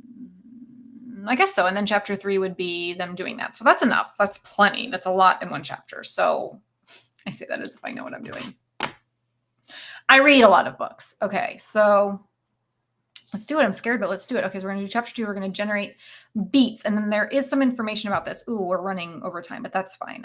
I'm excited. So I'm just going to probably keep going for a bit. Generate beats. It's going to generate some beats. And then I did learn some information about how these beats work. And it's interesting because I guess beats isn't writing terminology, but it's acting terminology. I mean, I don't know what else it's terminology for, but it is acting terminology. So when I looked at this, I was like, oh, this makes total sense for me. But they were saying that writers didn't really like understand what beats were. But I was like, yeah, beats, acting terminology. Oh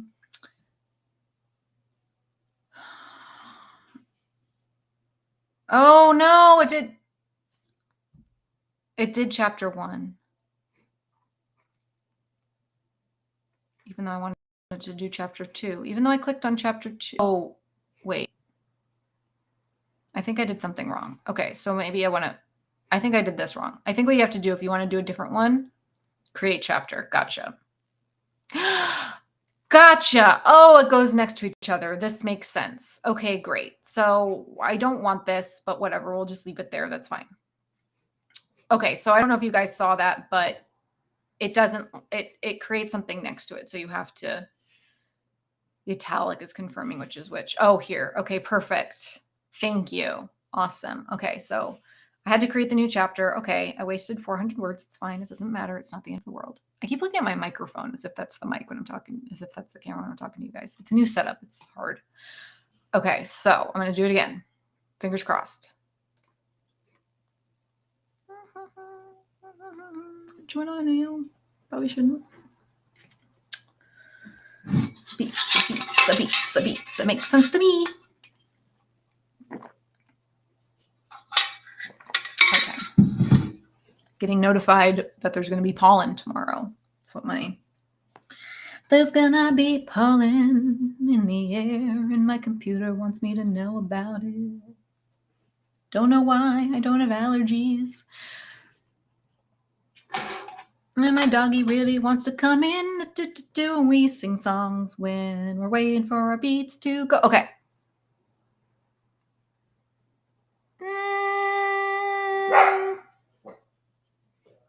We're introducing again. Don't have to do that. That's fine. Did I have that in my chapter? No. Okay. So now we introduced again. Introduce Cass, a half-shark, half-human agent on a mission to infiltrate an illegal body challenge. Build tension by highlighting the high stakes of the mission and the danger of the illegal body market. Great. So I'm going to... Yeah. I hear you get repeats. So I do want to try something because I just want to see. I think if I was doing this for realsies, I would just change stuff in here and fix it up. But I do want to see how changing something back in the thing will affect another generate. Now, if I had a billion generations, I'd probably do this more often because I like getting new ideas, but I don't. So if I was doing this in future and real, I'd probably just go in and do it myself, but I am curious to see how it works. So I am going to test it. And because I got thrown a couple more generations, it was very nice.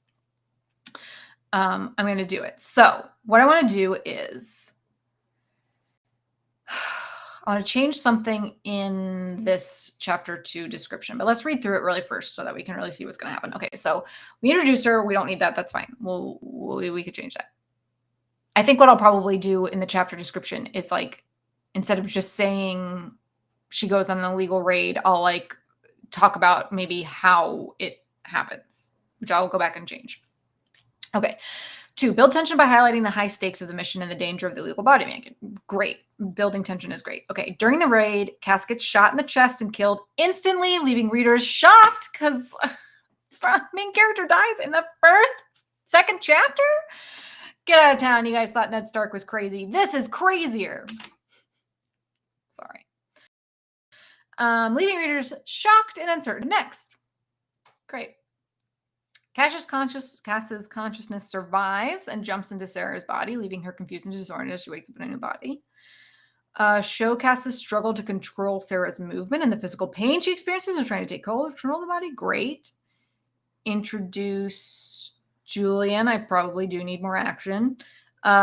Introduce Julian, a rogue shirk scientist and friend of Cass's parents, and Sarah, who discovers Cass in Sarah's body and decides to take her back to his lab to help her navigate.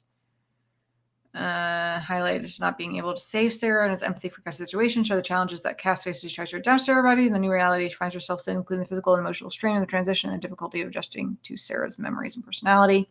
It's all very, very broad, right? And the scene with the sense of uncertain intention, leaving runners running off. Okay, so it's all very broad. I think what you will actually need to do, and what I saw them do in the thing, is actually go in and flesh things out, so it's not just kind of like very broad strokes. Again, as Happy Writer says, need more action. But I do want to see, because I just want to see. I want to test it because I like to play, and that's the way that I do it. You can't know how a tool works unless you really go in and mess with it a lot. Okay, so what were some of the things that I didn't like about this? I didn't like how we... I know, but I don't know what it is. I want it to give me ideas. So this is my test. I may not be very good at it, but also you could probably take it out and put it in ChatGPT and ask questions too there. But yeah, but you definitely need some more details. Okay, so I'm curious as if I put more details in here, if it'll pick it up. So if your background information is better, what happens over here? So that's what I'm curious about. So during the raid, she was shot and killed. Probably. Okay, Cass. Okay, so while at Henry's. Okay, so Cass. Okay, so we didn't go. I didn't tell you what happened in chapter 1 because we were going to skip it because I already read it now. Okay, so Cass wakes up at Henry's house, landed in the nerdy Henry's house to call for I guess it's not undercover also. It's on a mission. It's on undercover. That would be a whole thing. That's not this. Okay, so it's a raid. For a raid, which they've been planning on the illegal body market. Her and Henry leave together. Leave together. Awkward because of the experiences, because of their having sex night before.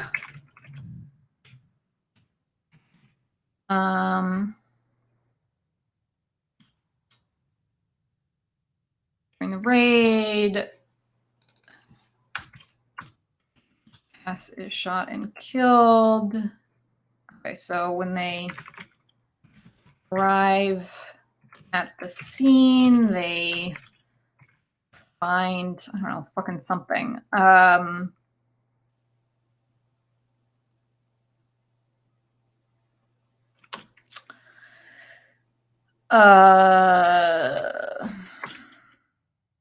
Dirty you call those things? Warehouse. A dirty warehouse. Empty.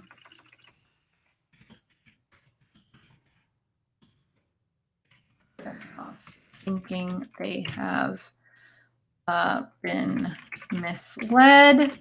Henry leaves to call the station, but Cass sees while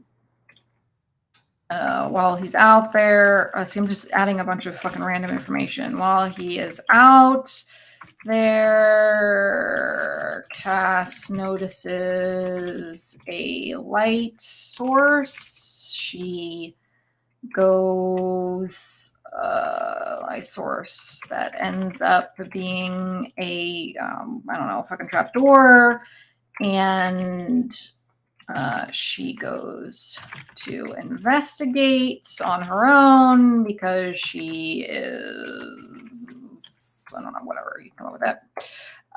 It's needed. Okay.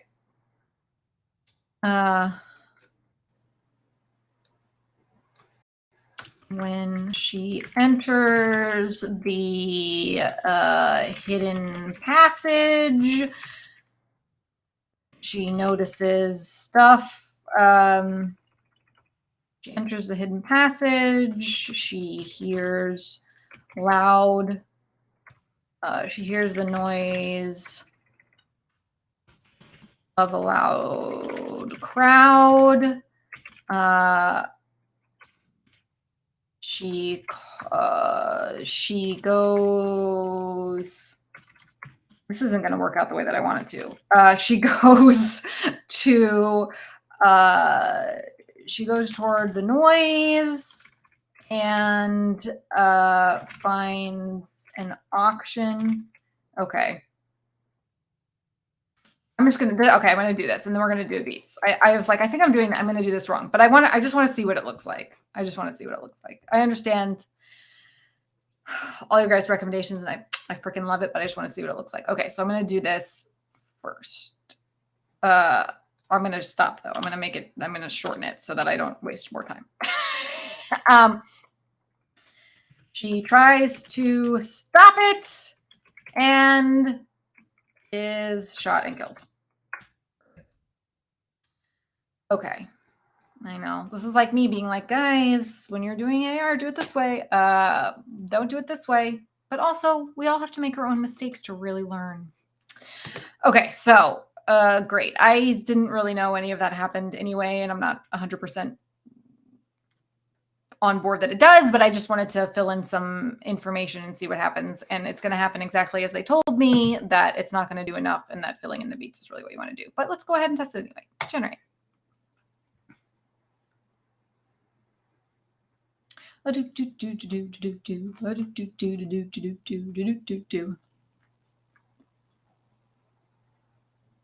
Nice. I mean, that's pretty much the truth for all of it, right? And to be fair, I mean, look, I've been doing like AI art for almost 2 years now, and I don't know if it's the same with this. Obviously, this is like honestly my first foray into this. But the thing that I love most about AI art tools is using them in ways they aren't supposed to be used and to break them, because I feel like that's when you get like the most interesting, exciting things. So that's also kind of how I always approach things, but it's probably not the way that this works as well. But interesting. Okay, so here we go. So beats. Cass wakes up in Henry's bed with the sound of a phone ringing, which turns out to be a call for a raid on the illegal body market run by Gray. Cass and Henry leave together and investigate the scene, highlighting the awkwardness between them due to their previous night's intimacy. It made it sound a lot better than just me saying they fucked. Cass is motivated to stop the illegal body market and maintain peace between humans and sharks. Okay, I'll probably remove that. They arrive at the empty, filthy warehouse, and Cass explores the area alone while Henry calls the station. Cass is disoriented due to her jump into Sarah's. Okay. Okay, so I'm just going to change these then. I should have. Oh, is there a way? Here's a question with history. Is there a way to bash? So if I went here. Oh, it got that part. Okay, it's getting everything. Okay, it's getting a lot of it. Okay. Okay, there is. I could do this. During the raid, okay, so I'll copy this stuff that I had from before. I'll go in here. So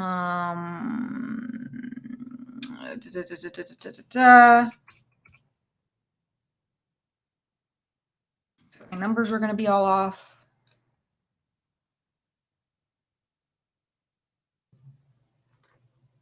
Okay, so I just wanted some of them in here. Okay, so during the raid, okay, so blah, blah, blah, or whatever, I just wanted in there. Okay, so Henry, okay, I'm just gonna copy paste.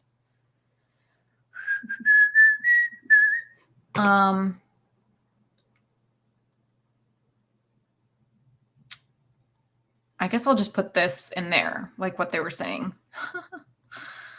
Okay, so filthy warehouse, and they assume they have been misled. Henry leaves.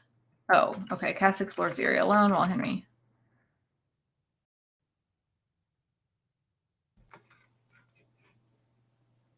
Genre style characters and chapter beats. So not this part anyway. Yeah, okay. Not the outline at all anyway. Makes sense. So now I have to fill all this out. Okay, so they arrive at the empty field house and they assume they have been misled. Cass explores the area alone while Henry calls the station. 4 is Cass discovers a secret passage that leads her to a vibrantly lit underground room filled with filthy men, women, and children in cages on a stage where they are being auctioned to the highest bidder. And on a stage, I guess it's like they're filled with men, women, and children. Okay, and then there was something that I was told about where I took a note. About this. Okay, so this is where your guys' stuff accumulates things on top of each other because your beats go into strides, right? So a beat is each of these and a stride is 2 beats. So when it's writing out the prose based on the beats, it is basically connecting these two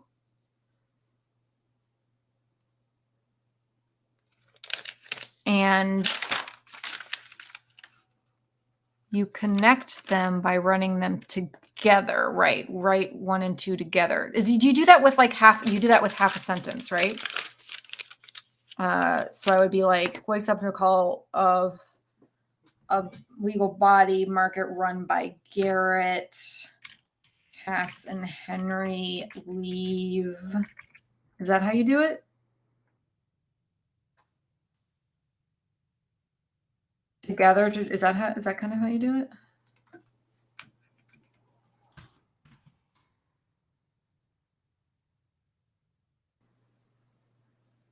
Right, it's for the prose because it'll basically make these two flow better together if you do the half sentence in this. I thought that's what Elizabeth said. Yeah, to get... Oh, is it to get 2 to bleed into 3 or is it to get 1 to bleed into 2?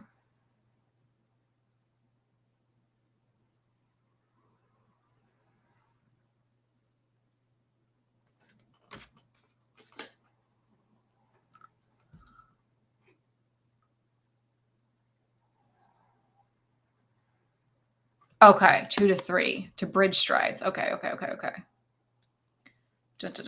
Done.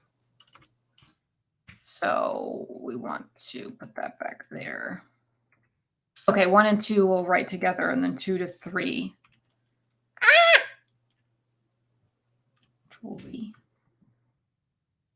Nope, I did it wrong. Stop, everybody stop.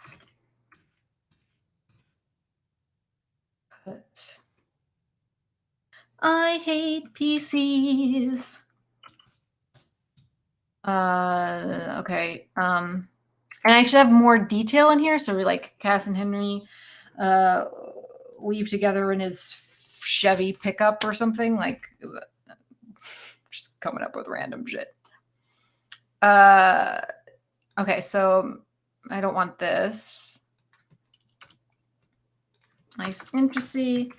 They drive in a tense silence where Cass reminisces about, I mean, I don't know, she has some sort of internal monologue where Cass has an internal monologue. There's a lot of internal monologuing in my book, and just letting you know that's what happens. It's mostly internal monologuing. Everyone's going to want to read it. It's going to be amazing. I don't care. I don't care if no one reads it. I love me an internal monologue. Okay. Monologue has internal monologue about her regrets on bridging the intimacy gap with Henry and fearing that it ruined their working relationship while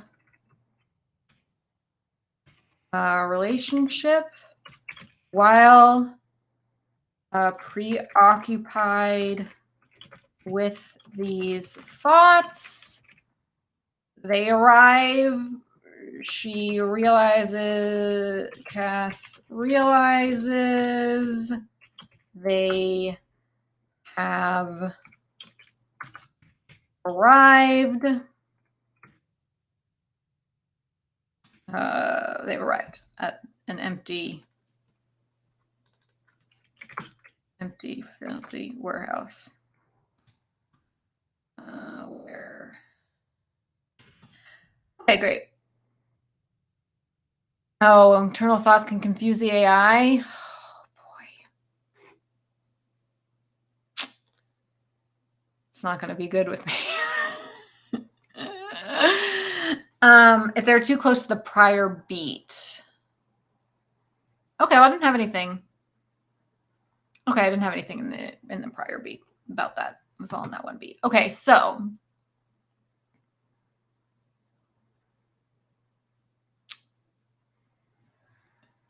a call from her team leader at the GSA for them to get, I don't know, what do like FBI and SWAT people do? Get ready for, right on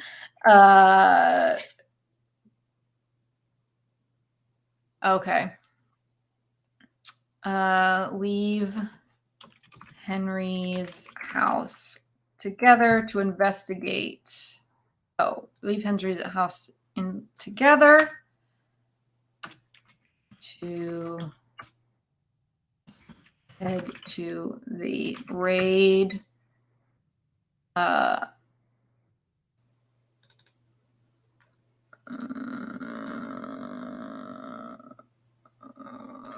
That's good. Don't need to have that.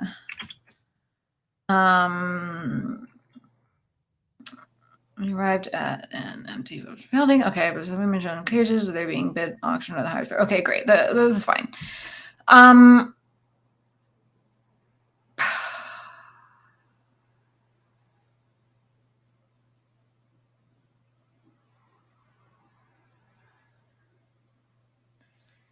Explores the area alone. I mean, is this not enough? Should I give more? Okay. All right, well, let's test it. And I don't think it's going to be enough, but great. Okay, so then we come down here to prose, and I'm only going to do like these. I don't want it to go on. I haven't finished this, but it's 8:15. I haven't had dinner, so I'm just going to be finishing up this at the thing, and maybe I'll do another one next week. Well, probably not, because I'm probably going to just keep going. But or we'll jump back in next week. Maybe I'll write this whole book on stream. Okay, so it'll probably be the only way I'd ever get it done. Okay, so I think if I just want to get these two done, then I can generate down here. Okay, so there's 3. So this is a way to think about it. My AI art audience who may or may not be here. Oh, some of you are still here, probably Illustrata, I see through. Okay, so this is my understanding. The way to think about it is, yeah, pause when you're ready to stop so you can pause it. Okay, so there's 3 models, right? So fastest, they said don't try it, which is fine.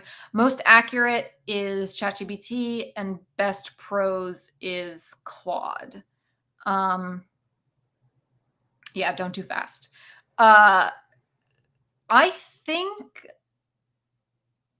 when I saw, okay, and what's interesting about this too, oh shoot, I don't remember how did you do that, Flom?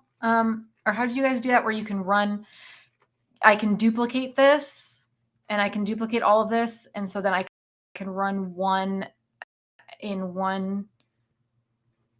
I can run one as most active and one as best prose. Okay, if I just click create chapter again, and then copy paste. Okay. So I'm going to run one as most accurate. I might just get rid of all of this just so it just runs that, and that's all I care about anyway. And it's going to keep the history, so I don't have to worry about that. So I don't have to worry about pausing it at the right time. Okay, so I'm going to do one as most accurate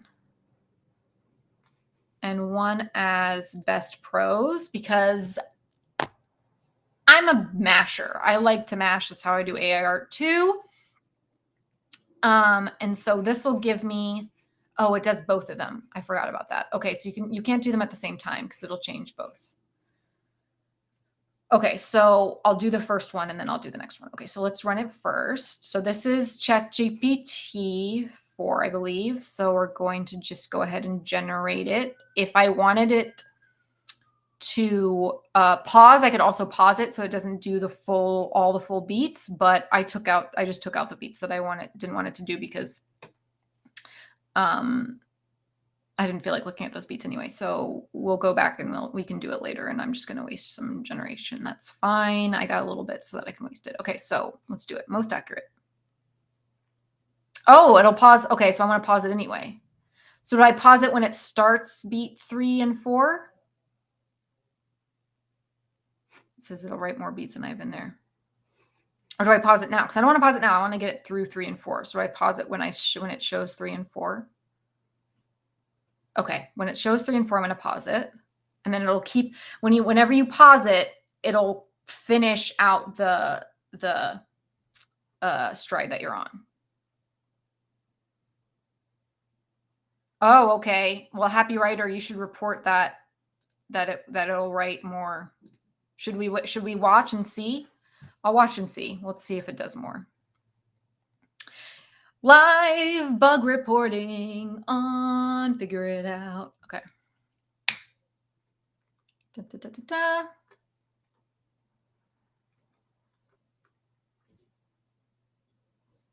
I mean, it's not writing it in my style at all. But that's fine because later on they might add something in, and even though it's not, it still gives me something like a base that I could then take and rewrite in my voice, in my like incredibly long inner monologue narrative angsty voice that is me, that I bring to all of my work. I still don't know if it could possibly do it. Happy Write. I totally get what you're saying, but I don't think that it could write in because it's not good writing, but I like it. So I don't know if it's I don't know if it has anything that anyone would ever have known about. Like I don't think it's a style that's been done before because no one would want to read it. Ooh, we're going slow.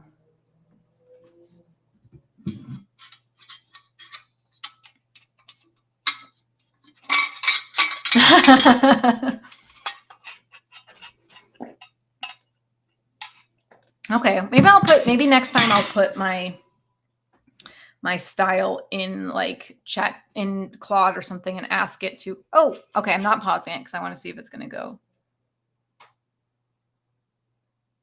That's true. So that's the thing to know too, which would be really cool to have. I don't know if you guys are thinking about that, but like with AI art, they do a lot of, with each of the models, people do things where they'll show what words affect things in what ways. So like sometimes, yeah, people will come up with certain words because you sort of learn as you're using it, oh, this will have this effect that you might not have really seen, like using like neon pink and yellow in Midjourney will almost always give you like a pop art style. Like who knows why? Like I guess neon pink and yellow are used in pop art a lot, but it'll just sway everything like super pop arty, even if what you just wanted was. But yeah, doing you know what I'm talking about. A style study would be really cool. So that people could really see how those certain words are like influencing the AI in ways that you might not even know or think that it would influence it. Yeah, exactly. It's not what you associate with the word, but how the model is what the model associates with the word. Still writing. Style studies. I love me some style studies. Okay, it stopped. It did it. It did. So it didn't write on. So that's good.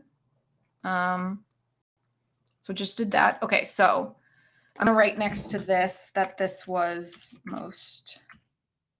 I hope it was most accurate. Okay, and then I'm gonna go over here. I'm gonna do best prose. I'm gonna do it again. And then we'll do a little readsy. It's not gonna be anything that I want. I think I like best prose better. It's usually like more actiony and fast. Ooh, look how fast it goes. Is best prose Claude or ChatGPT? No, I forget. What did they say? I wrote it down. Best prose is ChatGPT. Most accurate is Claude. Okay. Yeah, ChatGPT goes at a fast clip and it's very staccato. Claude has a nice whatever. But again, I put a lot of weird things in my style and maybe it wasn't, yeah, wasn't great. I mean, I put stuff in there, but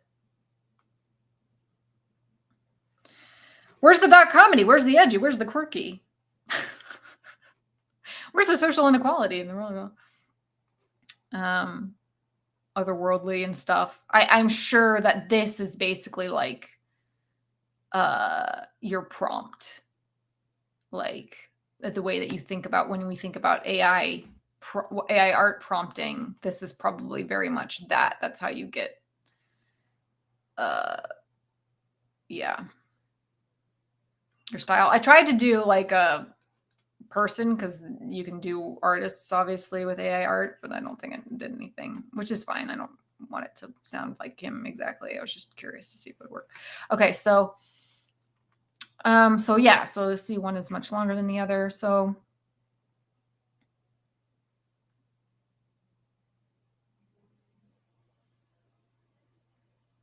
ooh, write as a script. That's fun. How would you tell it? So in style, you say write as a script. How does it do? Will it make it like what do you call it? What's the film? What's the software that you write scripts in? Final draft. Thank you. Does it like make it final draft proof? You just like drop it in there? No, final draft. Final draft I see through. They have a special thing. Yeah, cool. That's fun. Okay, so let's just read it really fast and we'll see how it did. I mean, it's not what I would want. I know it's not gonna be what I want, but it doesn't matter. Okay, so the buzzing of a phone cuts through the haze of sleep, dragging me into consciousness. I squint, fighting off the heaviness that clings to my eyelids like syrup. Blinking, I take in the unfamiliar room, Henry's room. The dim morning light casts shadows across the dresser, decorated with an array of knickknacks and photographs. Ooh, see, I could fall into that. I had this whole thing before about the decoration of the house and how it was his ex's, and there's probably still photographs of her up there because, she died. There's a whole thing. It was very sad. Okay, so great, but see, already I'm excited. I'm like, okay, interesting. I could go off on this. This gives me an idea. I sit up, feeling the cool sheet slide against my skin as the ringing continues. Oh, he's beside her. Are you going to get that? Henry mumbles from beside. Okay. I mean, I don't know why it's so exciting, but it's like, this is because it's kind of like fan fiction because all of these characters are like in my heart and I've known them for so long, for like these past 5 years. And like, so just like reading these little things is very heartwarming. I don't know why. It's like reading fan fiction of my own stuff. I don't know. Okay, sorry. What I find is that I have to add a deeper point of view and internal thought to the generated prose when entering. Yeah, for sure. Yeah. Point of view, 100%. Yeah. And I'm all about the internal thought. Okay, so, but it's great. It's just like AI art where it's like, it kicks you off. It kicks you off in like this thing of like, oh, that's interesting. Oh, that's interesting. Okay. So I'm just going to finish this and then I'll probably go eat some dinner. Okay, so God, this is all I'm going to be doing from now on. Shit. I'm not going to have any money. I'm going to spend all my money. Okay, it doesn't matter. Okay, so are you going to get that? Henry mumbles from beside me, his voice laid deep. Right, I say, my heart racing as I remember last night. Intimacy had crossed over the boundary between us, complicating everything. I swing my legs. Okay, it's not the best thing. I swing my legs over the side of the bed, reaching for my pants and hastily pull them on. Yes, she definitely wears pants. She's not a skirts girl. I snatch up my phone, my thumb sliding across the screen to answer the call. Fun. Asian Cass, the gruff of our team leader, barks from the other end. There's a raid scheduled, briefing in 20 minutes. Get your ass to HQ. Like, it's fun. I also have to do a lot more research onto how raids go about. You probably just don't get called in the middle of the night and I'm like, okay, raid's going. But, maybe in this world you do. Okay. Understood, I reply, swallowing hard. My eyes flicker to Henry. He watches me with those warm brown eyes that always seem to be straight through me. They love each other. Okay, we'll be there. Good. The line goes dead, leaving me staring at my reflection in the black screen. Kind of fun. I inhale deeply, trying to focus on what lies ahead, but my thoughts keep circling back to the weight of Henry's hand on my hip. Oh. I would write that he still's got his hand on his hip, just hanging out. Because sometimes that happens and it's nice. Okay, so, but she's rethinking it. It doesn't matter. We can work with it later. Okay. The press of his lips against mine. Work? Henry asks, his voice betraying nothing of the turmoil raging within me. Because Henry's so cool. Okay, so this is probably really hard for you to understand because I'm reading it and then giving my internal dialogue as the author on it as we're going. But it's great anyway. Okay, so raid on Garrett's illegal body market, I say, forcing myself to sound nonchalant. I stand up, my muscles tense, the shirk half of me. Oh, okay, we'd have to get rid of that because she doesn't really know that she's half shirk yet, but that's fine. But it's my human side that aches with regret. I mean, I'd get rid of that too. That's a little, whatever. Her muscles are tense. Okay, let's go then, he says, pulling on his clothes with practiced speed. What do you think that means? Do you think that means he's having a lot of, and he knows how to get dressed really quickly? I mean, I don't think so because I wrote it that he doesn't and he hasn't had anything for a while because his love just died a while ago. But Well, that's interesting. Why does he get dressed so fast? Maybe he has to. There's something there. Okay. I watch him for a moment, my heart heavy, before following suit. We leave Henry's house side by side, our footsteps echoing in the still morning air as we walk towards the car. The silence between us is thick, suffocating, but I can't find the words to break it. We climb into the vehicle. I mean, it's good because when I write this, it'll be like 10 paragraphs long.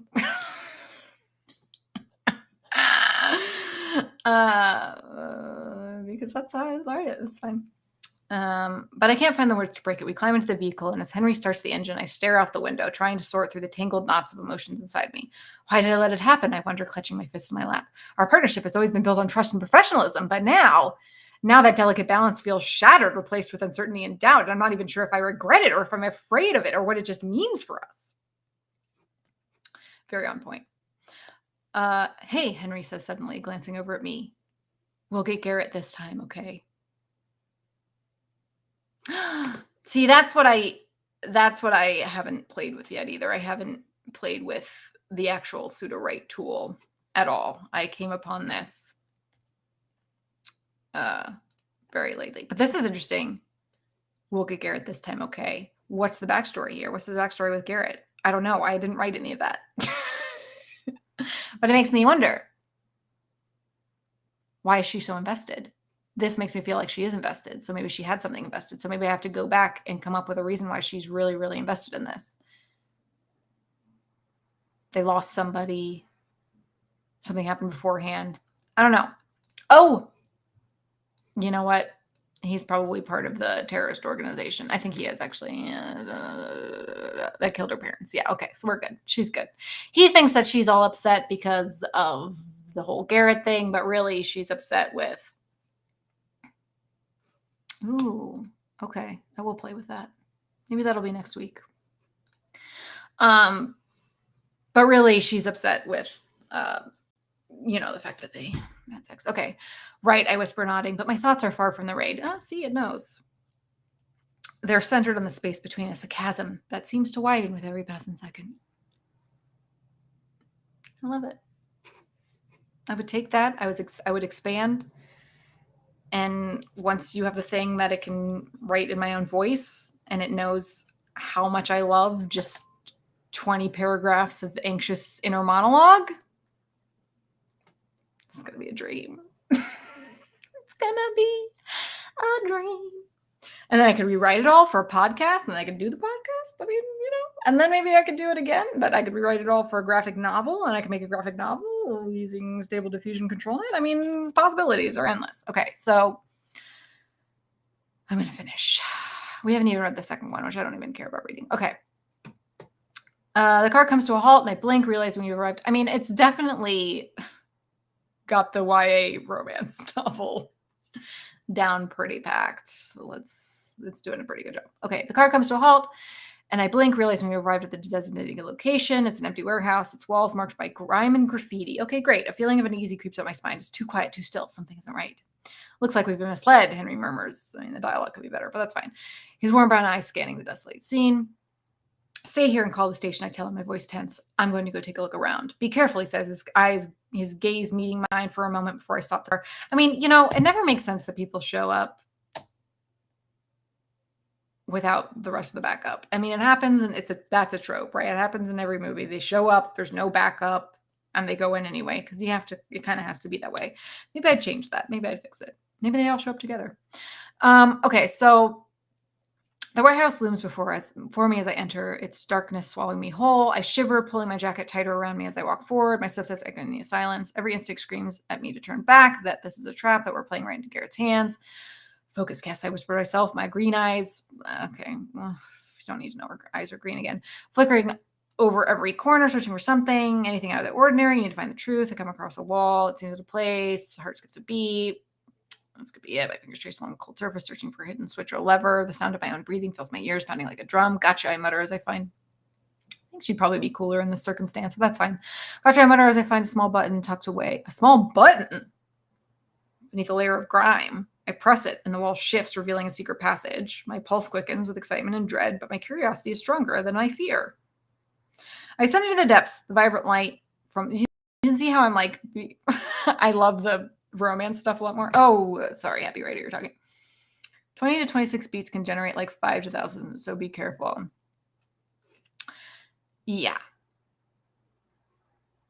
I feel like you use up your words super fast. Super, super fast. Which is why I think for me, this kind of stuff would be fine.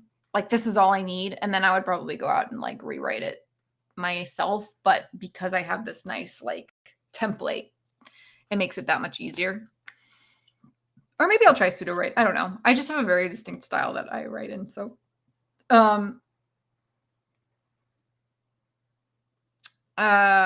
okay, so she finds a small button. She sends the, but this is pretty good. I mean, it's pretty great anyway. It's got some little details that it's adding that perk me up and go, ooh, I wonder why that's happening. Like maybe I can expand on that. That's really interesting. I send to the depths of vibrant light from below, growing brighter with each step. As I reach the bottom, a sickening sight greets me. Children locked in cages, their eyes pleading, terrified. That wouldn't, but I didn't tell it enough about what that is. They're pretty much already dead. That's fine. They're being auctioned off the highest bidder like animals. What's your bid? A man calls out, drawing my attention. We've got some prime specimens. Enough! My voice rings out, silencing the roar of the crowd. This ends now, which would never happen. That's insane. Who do you think you are? The man sneers, looking down at me as if sizing me up. Your worst nightmare. Okay.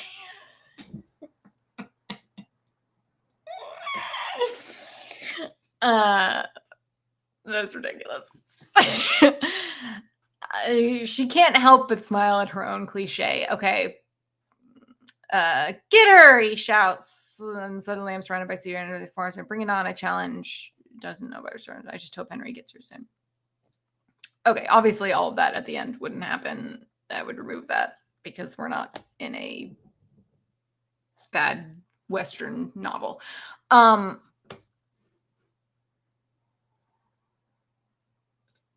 Awesome. Thank you for your time, Happy Writer. I really, really appreciate it. I think that's how I would probably do it too. Come in with all of the stuff, not waste my words generating it in the stuff, and then just go straight to the prose and use like ChatGPT or Claude or whatever to help me flesh out some of the chapter beats and stuff. Yeah. Dark, gritty, dark, gritty, derp in the style of dark grittiness. Yeah.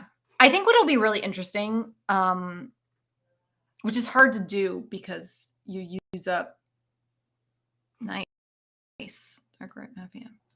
I think what will be really interesting, and I think it's hard to do because you use up so much stuff trying to test, which would be great if the people who are testing could start doing like style